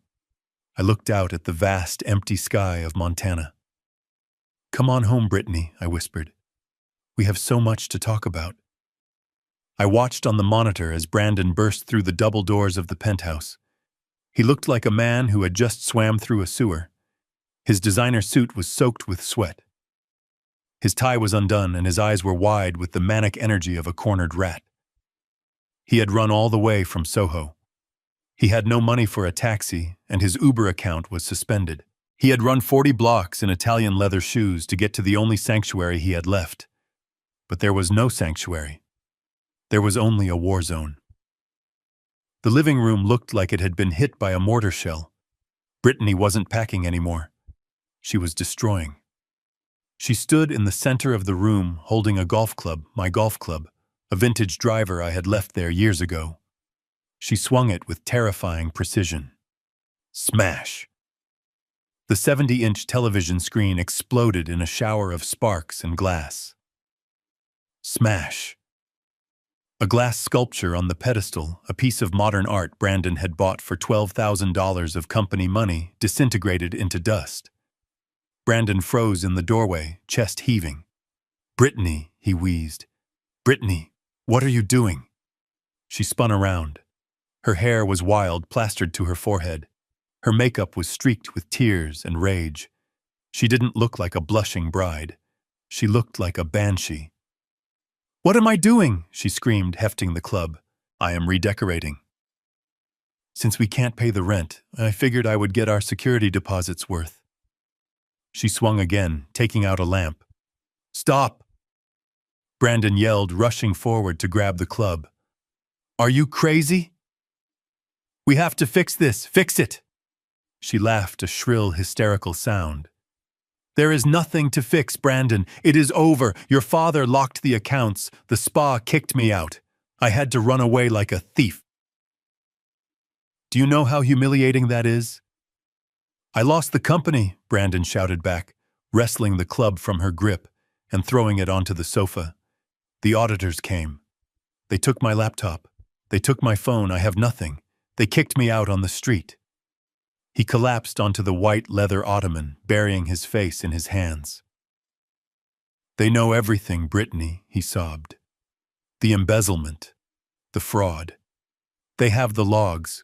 They know about the diamonds. They know about the lease. Dad sent a forensic team. He is going to send me to jail. Brittany stared at him. Her chest was heaving. The rage in her eyes cooled into something sharper, something colder. Disgust. So you are useless, she said. You are actually useless. I married you because you were supposed to be the golden boy. You were supposed to be the ticket. And you are just a broke daddy's boy fraud. She walked over to the table where her suitcase was open. "I am leaving," she said. "No."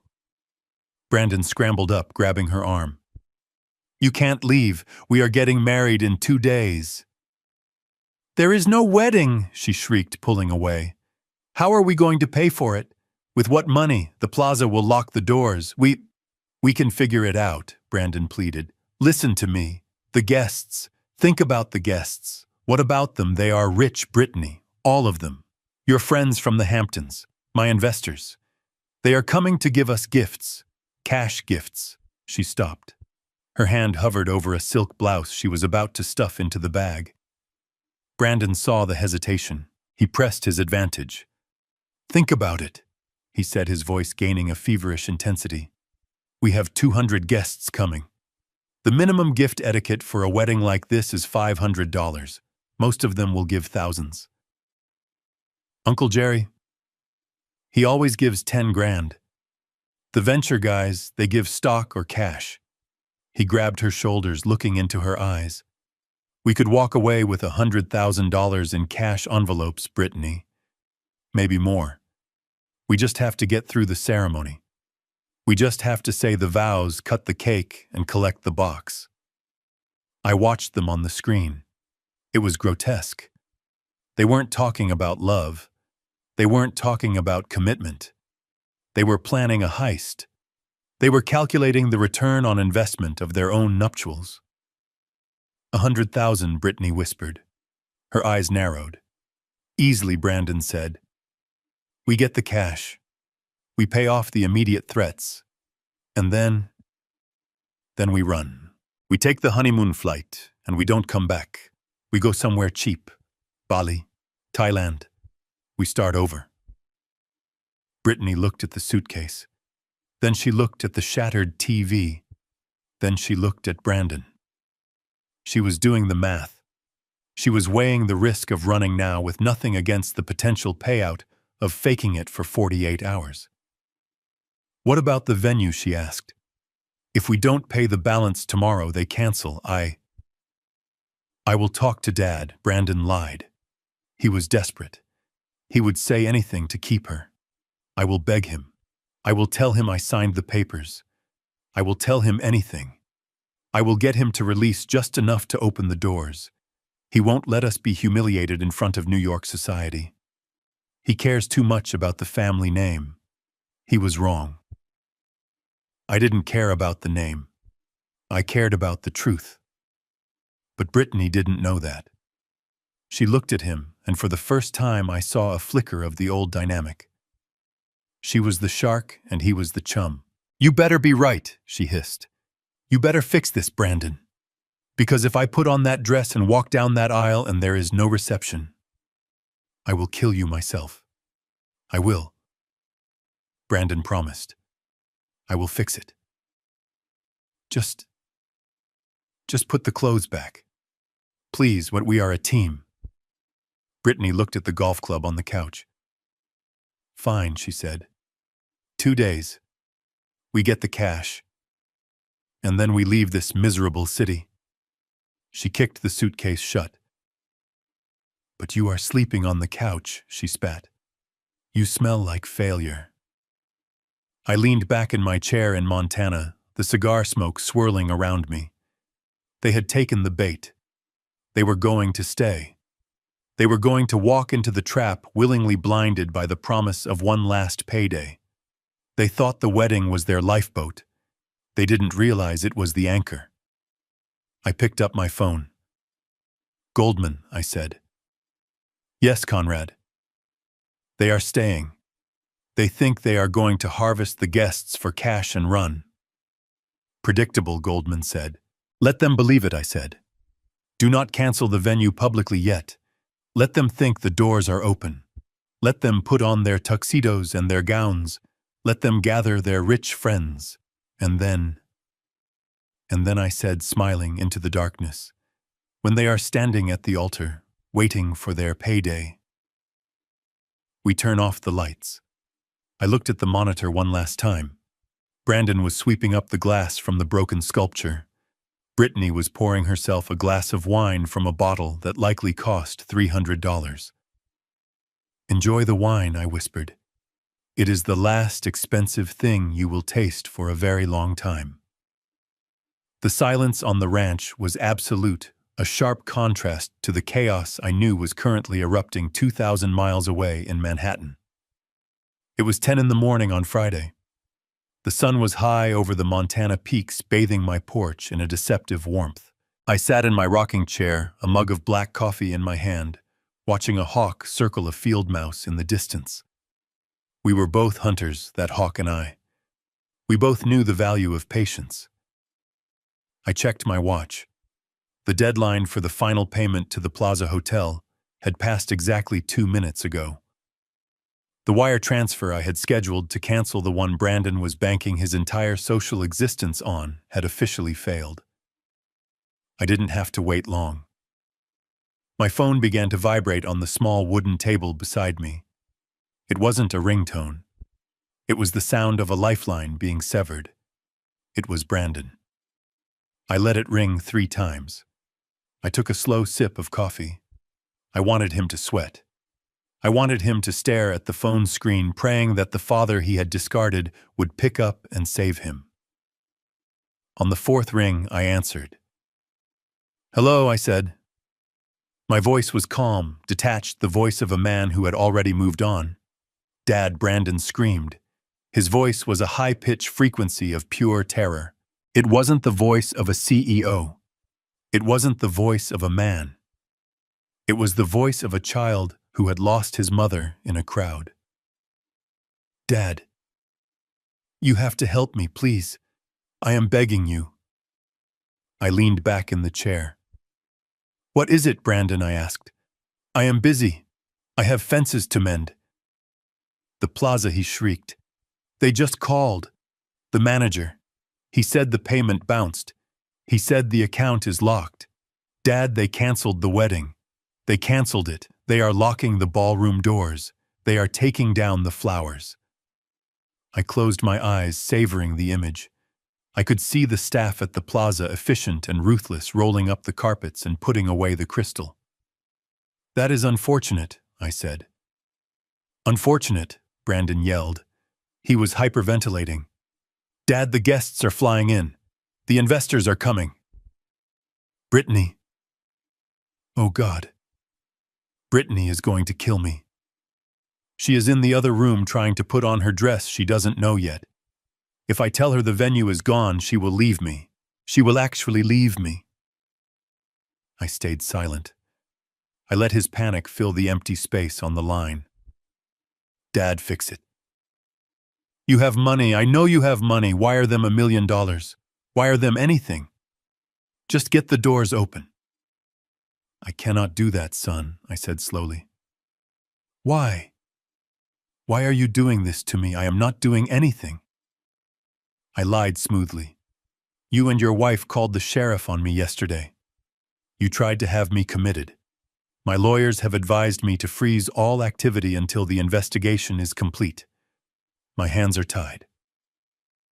"No." Brandon sobbed. "No, no, no.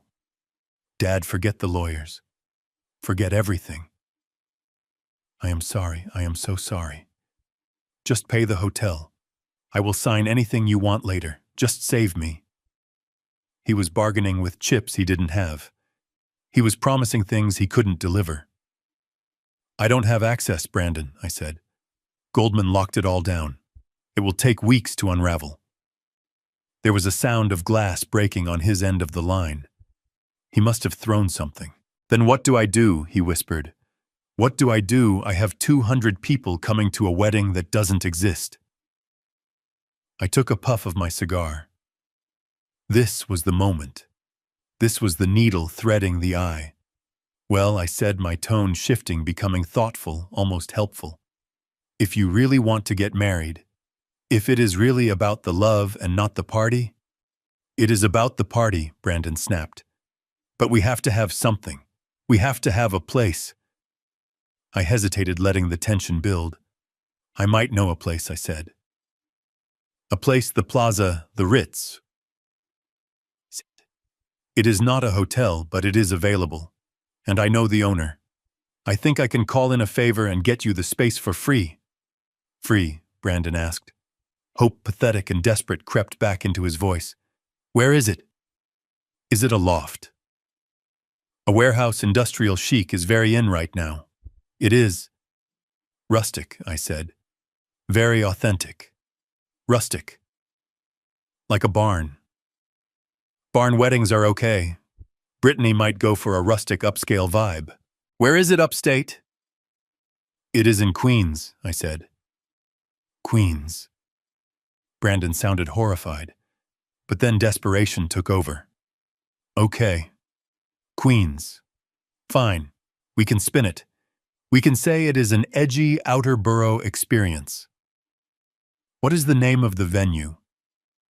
It is called Rusty's, I said. Rusty's. That sounds… Is it a speakeasy? Something like that, I said. It is an old establishment. Very private. I can make a call. I can get the keys. It is empty right now. You can bring your own catering. You can bring the flowers.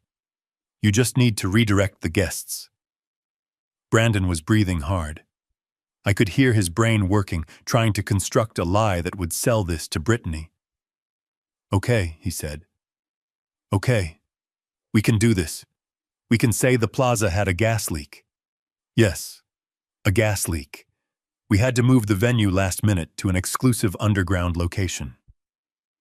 Rusty's. It sounds exclusive. Dad, call the guy. Get us in. I will make the call, I said. But Brandon, yes. You are on your own for the setup. I am just getting you the door. You have to walk through it. I will. I will do anything. Just get me the address. I gave him the address. It was an address I knew by heart, but not because it was an exclusive venue. Thank you. Dad, Brandon breathed. Thank you. You saved my life. He hung up. I sat there staring at the phone. He had thanked me. He had thanked me for handing him an anvil while he was drowning. I dialed Goldman. The venue is set, I said. Conrad, Goldman said, sounding weary. You aren't really sending them to Rusty's, I am. That place has been condemned for 3 years. It was a biker bar before the health department shut it down for a rat infestation. I know, I said. I own the deed. I bought it to tear it down and build a warehouse, but I never got around to it. It has no electricity, Conrad. It has no running water. The roof leaks. It is perfect, I said. But the guests, Goldman started. The guests are vultures, I interrupted. They are coming for the free champagne and the networking. They deserve to see exactly what kind of man Brandon is without my checkbook. Did you unlock the doors? I sent a property manager over there an hour ago to cut the padlock, I said. The key is under the mat. Goldman sighed. You are writing a tragedy, Conrad. No, I said, standing up. I am writing a comedy, and the punchline is landing tomorrow. I walked into the house and went to my closet. I packed my bag, my tuxedo, my dress shoes, a flask of very expensive scotch. I walked out to the truck and drove to the airfield. The jet was waiting, a sleek silver bird that would carry me to the scene of the crime. As I flew over the country watching the patchwork of fields turn into the gray sprawl of the city, I thought about Brandon. Right now, he was lying to his wife. He was telling her about the gas leak at the plaza. He was selling her on the exclusive, edgy vibe of Rusty's. He was loading boxes of expensive flowers into a rented van because he couldn't afford a delivery service. He was fighting for his life. And tomorrow, when he opened the doors to Rusty's and the smell of stale beer and mildew hit him, when he saw the peeling paint and the water stains, when Brittany saw the roach motels in the corner, he would look for me, and I would be there. I landed at Teterboro as the sun was setting. The air in New York was thick and humid. I took a car into the city. I checked into a hotel, not the plaza, but somewhere quiet, somewhere discreet. I didn't sleep well. I was too energized. I spent the night looking out at the city lights, knowing that somewhere out there in a dark corner of Queens, my son was trying to turn a pumpkin into a carriage with nothing but desperation and lies. The next morning, the day of the wedding, I dressed slowly. I put on the cufflinks Catherine gave me on our wedding day. I tied my bow tie with precision. I looked in the mirror. I didn't look like a farmer. I looked like a titan. I checked my phone. One message from the property manager at Rusty's. They are here. The bride is screaming. They are trying to cover the graffiti with hydrangeas. It isn't working. I laughed. I walked out of the hotel and signaled for my driver. Take me to Queens, I said. The driver looked at my tuxedo. You have a party in Queens, sir? The party of the century, I replied. As we drove across the bridge, leaving the gleaming towers of Manhattan behind, I felt a sense of finality. This was it. The cord was cut. The bridge was burned. We pulled up to the address. It was a desolate street lined with auto body shops and fenced-off lots. And there, in the middle of the grime, was Rusty's. A squat brick building with barred windows and a sign that was missing half its letters. Parked in front were a dozen luxury cars, Bentleys, Mercedes. The guests had arrived. They were standing on the cracked sidewalk, clutching their designer purses, looking terrified. They looked like penguins stranded in a desert. I saw Brandon running out the front door. He was sweating through his tuxedo. He was waving his arms, trying to herd the guests inside. Please come in, he was shouting. It is an immersive experience, it is irony. Then he saw me. He saw the black town car pull up. He saw the window roll down. He froze. I looked at him. I didn't smile. I didn't wave. I just looked. And then I opened the door and stepped out into the wreckage of his life.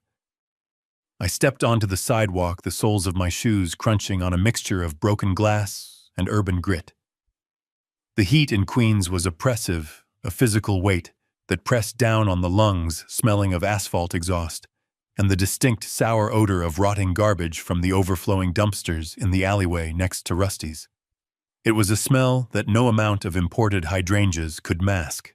I adjusted my cufflinks and looked at the crowd. It was a sea of black tie and couture gowns, a flock of peacocks stranded in a landfill.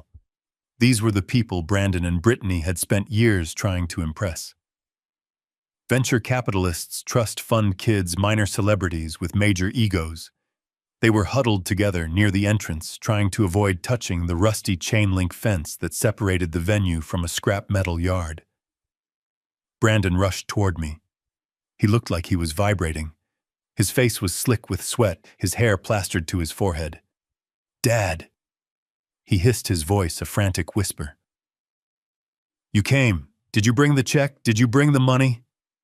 We need to pay a catering truck. I found a taco truck down the street, but they want cash up front. I looked at him. I looked at the desperation in his eyes. Hello, Brandon, I said calmly. I brought myself, and I brought an appetite. I hope the tacos are good. Brandon stared at me, his mouth opening and closing. He realized in that second that I wasn't there to save him. I was there to watch the show. He didn't have time to argue. A woman in a silver sequined dress, presumably one of Brittany's bridesmaids, screamed, Ew! Oh my God! Ew! Something just ran over my foot. It was likely a rat. Rusty's was famous for them. Brandon spun around. It was a cat, he shouted, lying effortlessly. It is a bodega cat. It is part of the charm. Everyone please come inside. The ambiance is better inside. He began to herd the guests toward the dark, gaping maw of the front door. They moved reluctantly, like cattle engaging in a collective suicide pact. I followed them. I walked with my head high, unbothered by the grime. I had worked on a ranch my whole life. I knew what dirt was. These people treated dirt like a contagion. The interior of Rusty's was a masterclass in neglect. The windows were boarded up, allowing only thin slivers of dusty light to pierce the gloom. The air was stagnant and hot, trapped by years of grease and smoke. The floor was sticky. Every step made a sucking sound. Schlock, schlock, schlock.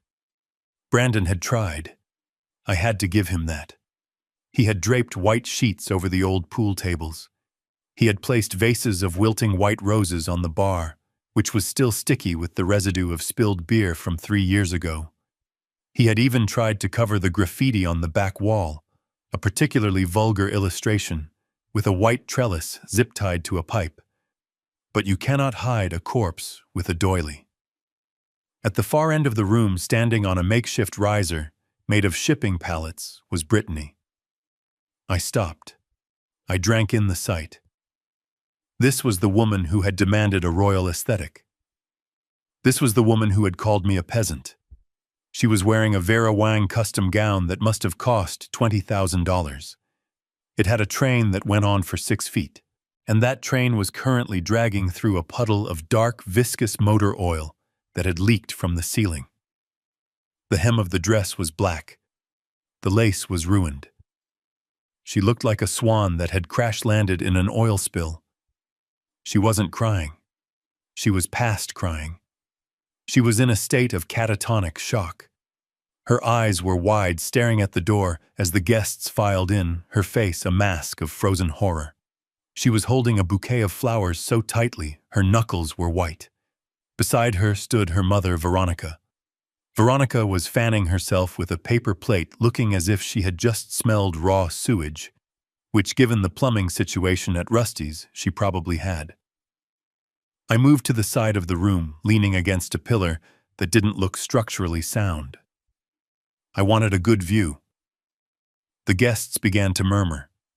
The murmur grew into a buzz, and the buzz grew into a roar of discontent.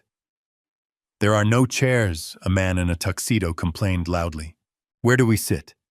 "Is there air conditioning?" a woman asked, dabbing her forehead with a silk handkerchief. "I am melting. This is inhumane." Brandon ran to the center of the room. He clapped his hands. The sound was pathetic in the cavernous space. "Welcome," he shouted, his voice cracking. "Welcome, everyone, to the underground experience. We wanted to do something different. We wanted to strip away the artifice of the plaza and give you something raw, something real. A voice shouted from the back. "It smells like a urinal in here." Laughter. Cruel, sharp laughter. "Please," Brandon begged. "The ceremony will be short. We are just waiting for the officiant." He looked at me. He was pleading with his eyes. He wanted me to do something. He wanted me to take control. I just took a cigar from my pocket. I didn't light it. I just held it, watching him. Suddenly, Brittany snapped. The catatonia broke. The rage took over. She stepped off the pallet. Her heel caught in the gap between the wood slats. She stumbled, ripping the delicate fabric of her dress. A loud "rape" echoed through the silent room. "No," she screamed.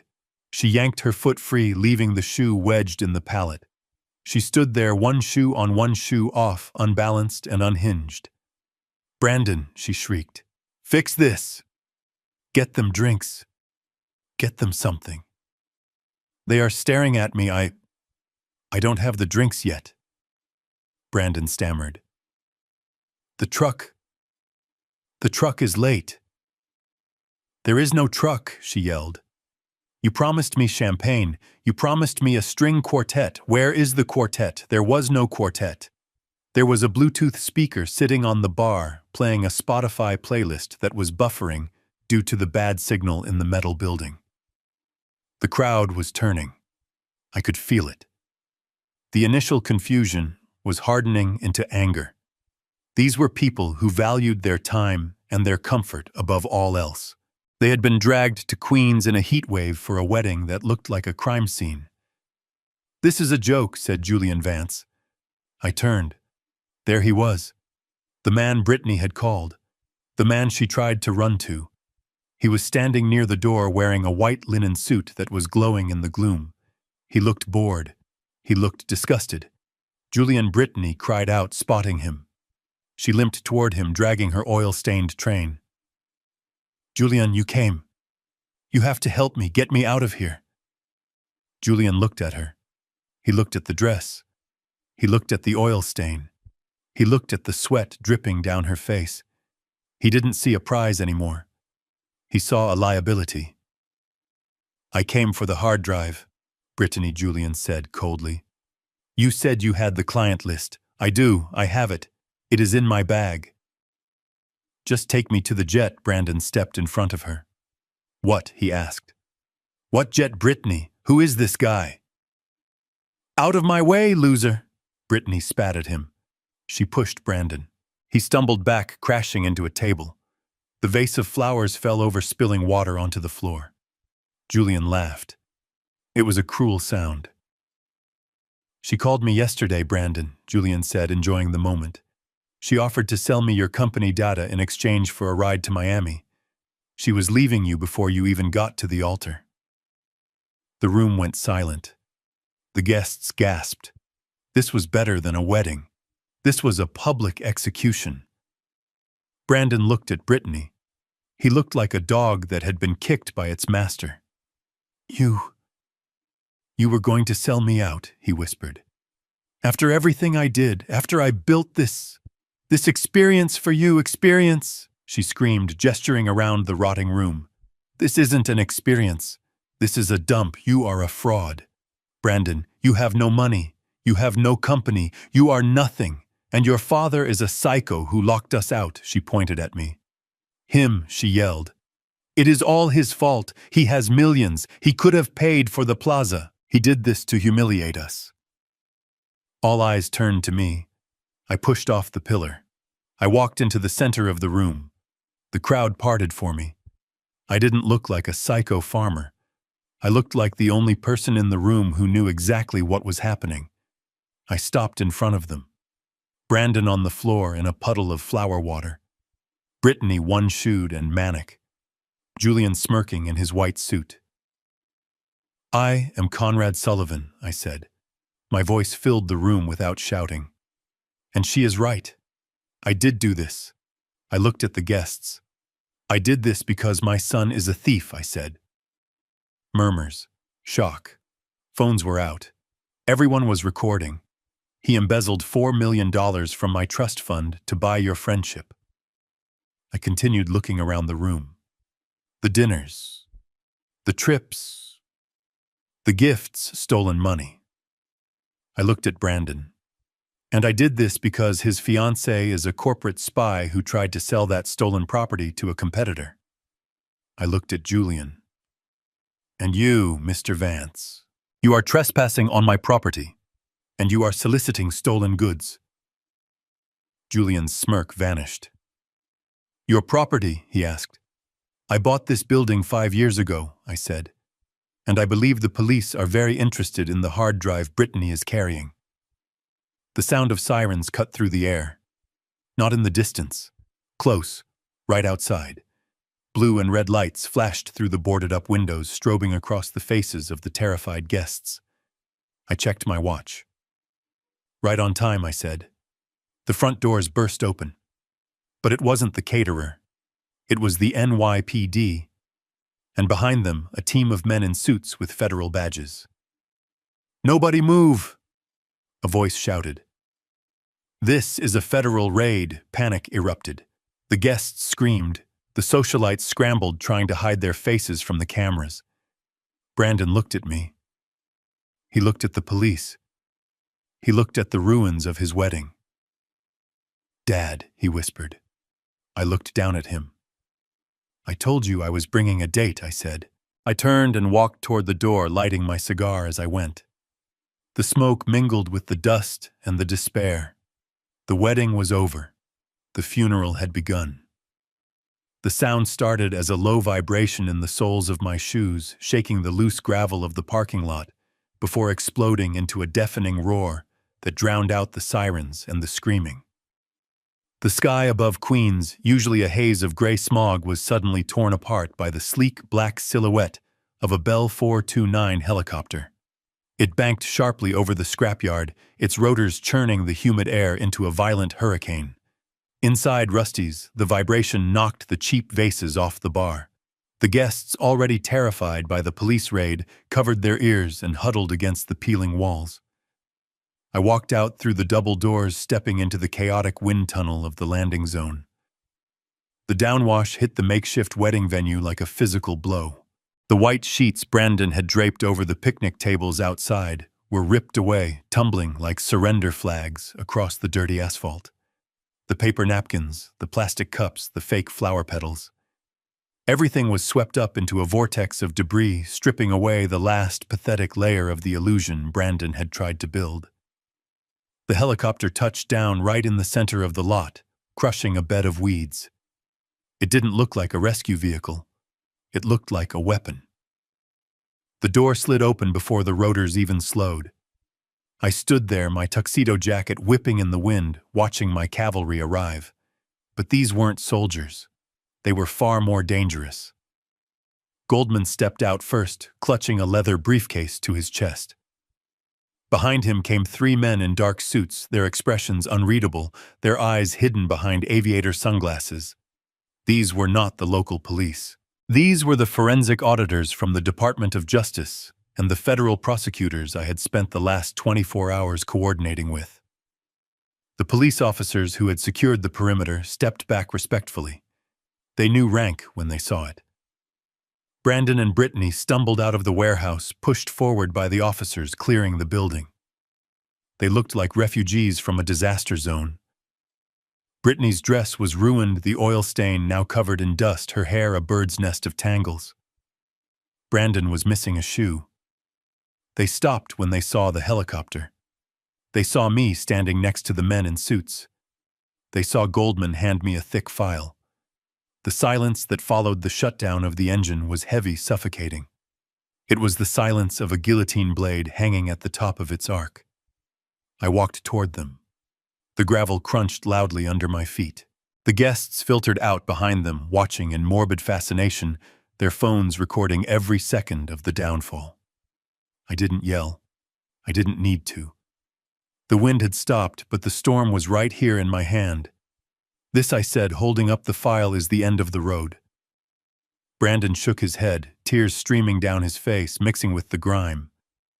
Dad, please. Who are these people? These are the people who clean up messes, I said. This is the federal indictment for wire fraud, bank fraud, and embezzlement. I tossed the file onto the hood of a police cruiser. It landed with a heavy thud.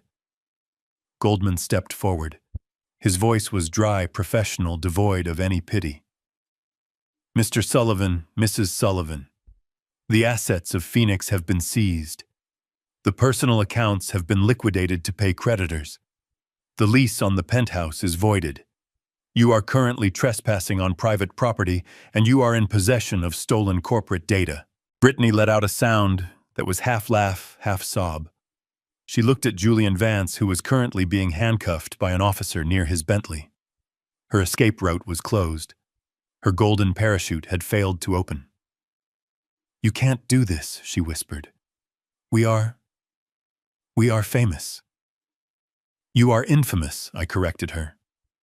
I signaled to the federal agents. They moved in. It wasn't dramatic. It was efficient. They took Brandon's arms. They pulled them behind his back. The click of the handcuffs was the loudest sound in the world. Dad, Brandon screamed as they turned him around. Dad. Look at me. I am your son. You can't let them take me. I looked at him. I looked at the man who had tried to put me in a home. I looked at the man who had threatened to destroy my ranch. I don't have a son, I said. My son died the day he decided his father was just a bank account. They marched him toward the waiting SUV. He fought them, kicking and screaming, stripping away whatever dignity he had left.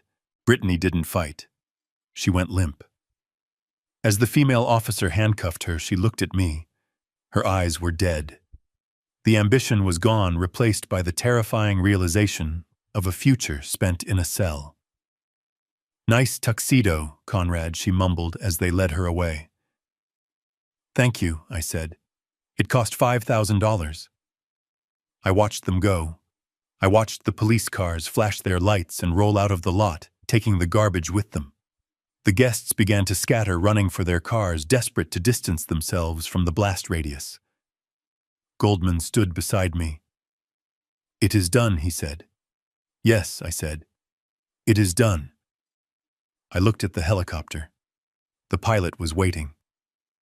"Ready to go home, sir?" the pilot asked. I looked at the ruins of Rusty's.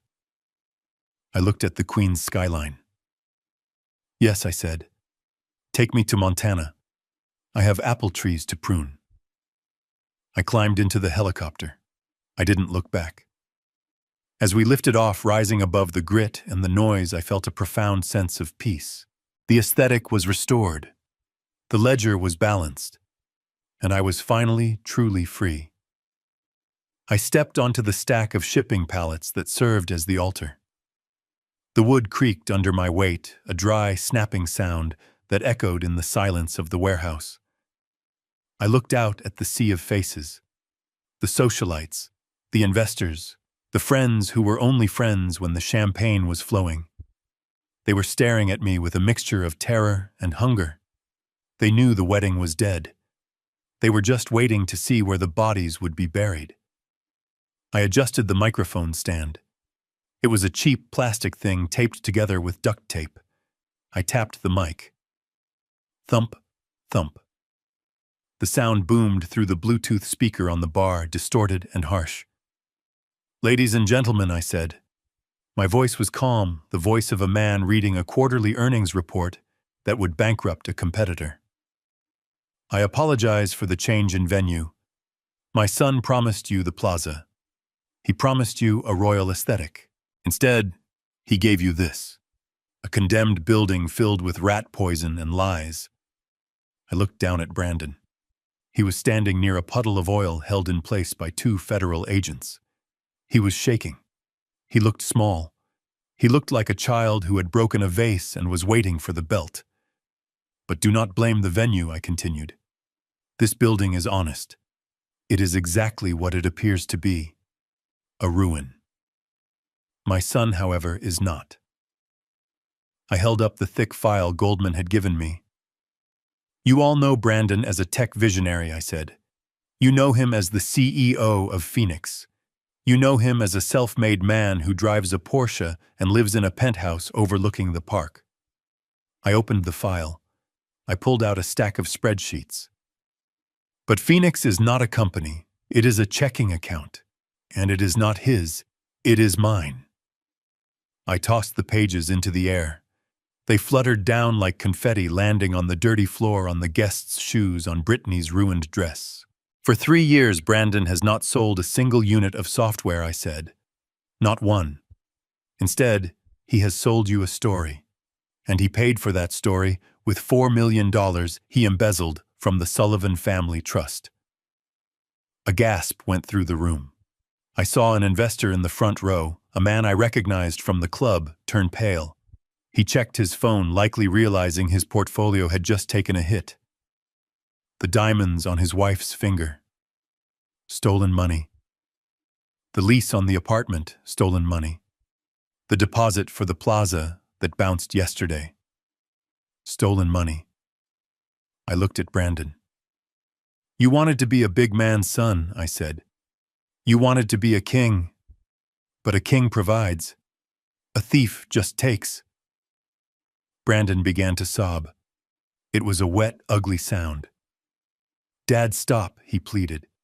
"Please, not in front of them. In front of them is the only way it matters," I replied. "You lived for the audience, Brandon. Now you die for them." I turned my attention to Brittany. She was standing next to Julian Vance, clutching his arm as if he were a life raft. She looked defiant, but her eyes were darting around the room, looking for an exit that didn't exist. "And then we have the bride," I said. "Brittany.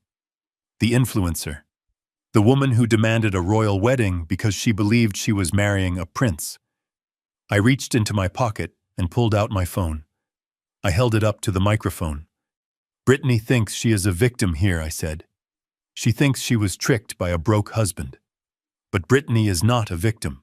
She is a hedge fund. She manages risk.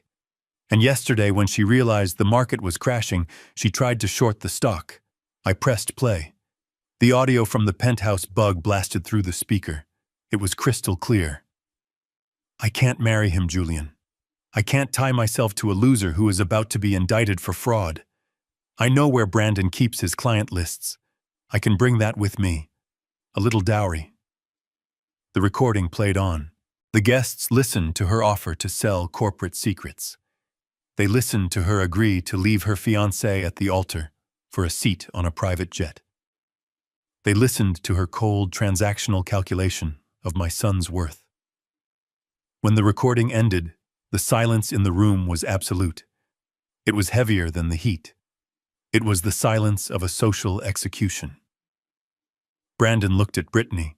His face was a mask of betrayal. He had stolen for her. He had lied for her. He had destroyed his relationship with his father for her. And she had sold him out for a plane ticket before the ink was even dry on the indictment. You called him, Brandon whispered. You were going to leave me. Brittany didn't look at him. She looked at Julian Vance. She smiled a desperate rictus grin. Julian, she said, her voice trembling. Julian, tell them I was just scared. I didn't mean it. We are friends, right? You came to save me. Julian Vance looked down at her. He was a man who had made his fortune by being more ruthless than anyone else in the room. He looked at the oil stain on her dress. He looked at her desperate, grasping hands. He laughed. It wasn't a polite laugh. It was a bark of genuine amusement. Save you? Julian asked loud enough for the back row to hear. Brittany, I came here to watch the circus, and I came for the hard drive. He reached out and snatched the designer handbag from her shoulder. He ripped it open. He pulled out the silver external hard drive she had stolen from the penthouse. This is what I came for, Julian said, holding it up. He looked at me. He nodded respectfully. Mr. Sullivan, Julian said, I believe this belongs to you. I have no interest in stolen property, especially when it comes with baggage. He tossed the hard drive to Goldman, who caught it with one hand. Then Julian looked back at Brittany. And as for Saint-Tropez, he said, smoothing his white suit, I think I'll go alone. You don't really fit the aesthetic anymore, darling. You look like, what did you call it, a bad investment. The crowd laughed. It was a cruel, nervous laughter, but it was laughter. They were turning on her. The pack had smelled blood. Brittany stood there, stripped of her dignity, her backup plan, and her pride. She looked at Brandon, but he had turned his back on her. She looked at the guests, but they were filming her with their phones. She looked at me. You did this, she screamed. You ruined everything. You are a monster. I stepped down from the pallet. I walked over to her. I stood toe to toe with her in the dirt. I didn't ruin anything, Brittany, I said. I just turned on the lights. The roaches were already there. I signaled to the federal agents. Take them, I said. The agents moved in. It was a blur of motion. They grabbed Brandon first. He didn't fight. He went limp, his spirit completely broken. They spun him around and slammed him against the graffiti-covered wall. Brandon Sullivan, an agent, recited, You are under arrest for wire fraud, bank fraud, and embezzlement. You have the right to remain silent. The click of the handcuffs was sharp and final. Then they turned to Brittany. She tried to back away. No, she whimpered. I didn't do anything. I was just the wife I didn't know. Mrs. Sullivan, the female agent said, grabbing Brittany's wrist and twisting it behind her back. You are under arrest for conspiracy to commit fraud, possession of stolen trade secrets, and receipt of stolen property. Ow! You're hurting me, Brittany shrieked. My dress! You're ruining my dress! Your dress is evidence, ma'am, the agent said, snapping the cuffs on. I watched as they were marched out of the warehouse. They walked past the guests they had tried to impress. They walked past the empty altar. They walked past Julian Vance, who was lighting a cigarette and watching with a bored expression. Brandon looked at me one last time before they pushed him into the back of the SUV. His eyes were wide and wet. He looked like he wanted to say something. Maybe he wanted to say sorry. Maybe he wanted to beg. I didn't give him the chance. I turned my back on him. I walked over to Goldman. I took the hard drive from his hand. Is it all there? I asked. Goldman nodded. Every file, plus the evidence of the transfers she made to her personal offshore account. We have her dead to rights, Conrad. Good, I said. I looked around the room. The guests were silent now, unsure of what to do. The show was over. The curtain had fallen. I walked back to the microphone. The wedding is canceled, I announced. Go home and take your gifts with you. My son doesn't need them where he is going. I walked out of Rusty's. I stepped into the sunlight. The air still smelled of garbage and exhaust, but to me it smelled like victory. I climbed into the back of my town car. To the airport, I said to the driver. The car pulled away, leaving the chaos behind. I didn't look back. I poured myself a glass of scotch from the decanter in the console. I took a sip. It burned clean and sharp. I had lost a son, yes, but I had saved the family name. And in my world, that was the only currency that mattered. The snow came early to Montana this year. It started falling in late October, a soft white blanket that covered the scars on the land and silenced the world.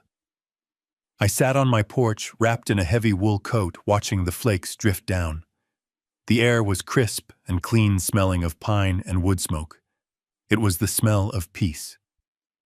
It has been exactly 1 year since I walked out of a warehouse in Queens, leaving my son in handcuffs and his wife in ruins.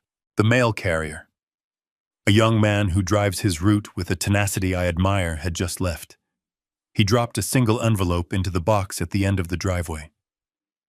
I didn't need to look at the return address to know who it was from.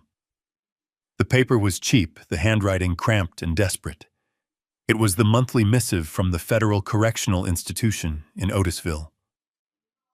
I walked down the driveway, the snow crunching under my boots. I retrieved the letter. It felt light in my hand, light as a lie. I walked back into the house. The fire was roaring in the stone hearth, casting dancing shadows on the walls. I poured myself a glass of Cabernet, a 1982 vintage I had bought at auction years ago. I had been saving it for a special occasion, for a wedding perhaps, or a birth. Today I opened it for a Tuesday, because every day of peace was a special occasion. I sat in my leather chair and sliced the envelope open with a letter opener. I unfolded the paper. Dear Dad, it began. I hope this letter finds you well. I have been thinking a lot about the ranch. I miss the smell of the apple trees. I miss the horses. I have been working in the library here. It gives me time to think. I know I made mistakes. I know I hurt you. But I am still your son, Brittany. She was the one who pushed me. She was the one who wanted the money. I was just trying to make her happy. I stopped reading. It was always the same. It wasn't my fault. I was influenced. I was weak. He still didn't get it. He still thought the crime was listening to Brittany. He didn't understand that the crime was the weakness itself. The crime was looking at his father and seeing a bank account instead of a human being. He was serving 5 years for wire fraud, but he was serving a life sentence for character failure. I didn't read the rest. I didn't need to know if he needed money for the commissary or if he wanted me to visit. I already knew the answer. I stood up and walked to the fireplace. I tossed the letter onto the logs. It didn't explode. It didn't spark.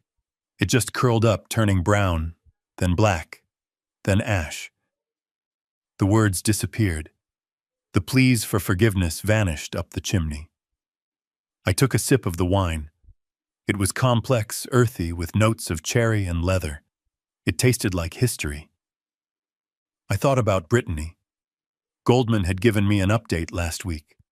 She avoided jail time by turning state's witness against Julian Vance. She testified about the stolen data about the corporate espionage.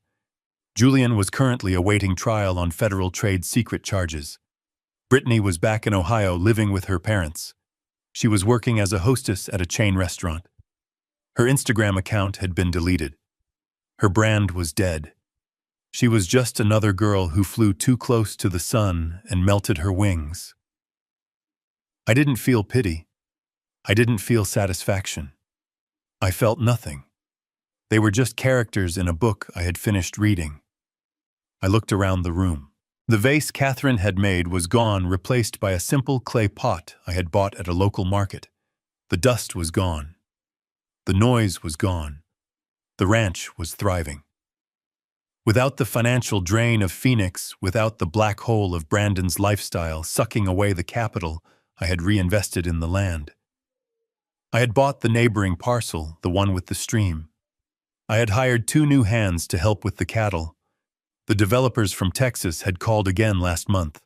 They offered $3 million for the water rights. I told them to go to hell. I wasn't preserving this land for Brandon. I wasn't holding it for a legacy that didn't exist. I was holding it for myself. I was holding it for Catherine. I walked over to the mantel and picked up her photo. She was smiling that soft, knowing smile that always made me feel like I was the only man in the world. "We did good, Katie," I whispered to the glass. "We built something real. It didn't turn out the way we planned.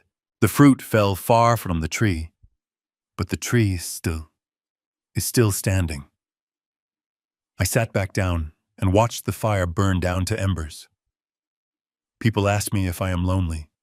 They see an old man in a big house miles from the nearest town with no family coming for Christmas, no grandchildren running through the halls. They look at me with that same pity the guests had at the wedding. They don't understand. Loneliness is living in a house full of people who don't see you. Loneliness is sitting at a dinner table surrounded by sharks who are waiting for you to bleed. Loneliness is having a son who only calls when the credit card is declined. I am not lonely. I am solitary. There is a difference. I have my books. I have my land. I have my memories of a woman who loved me when I had nothing. And I have the silence.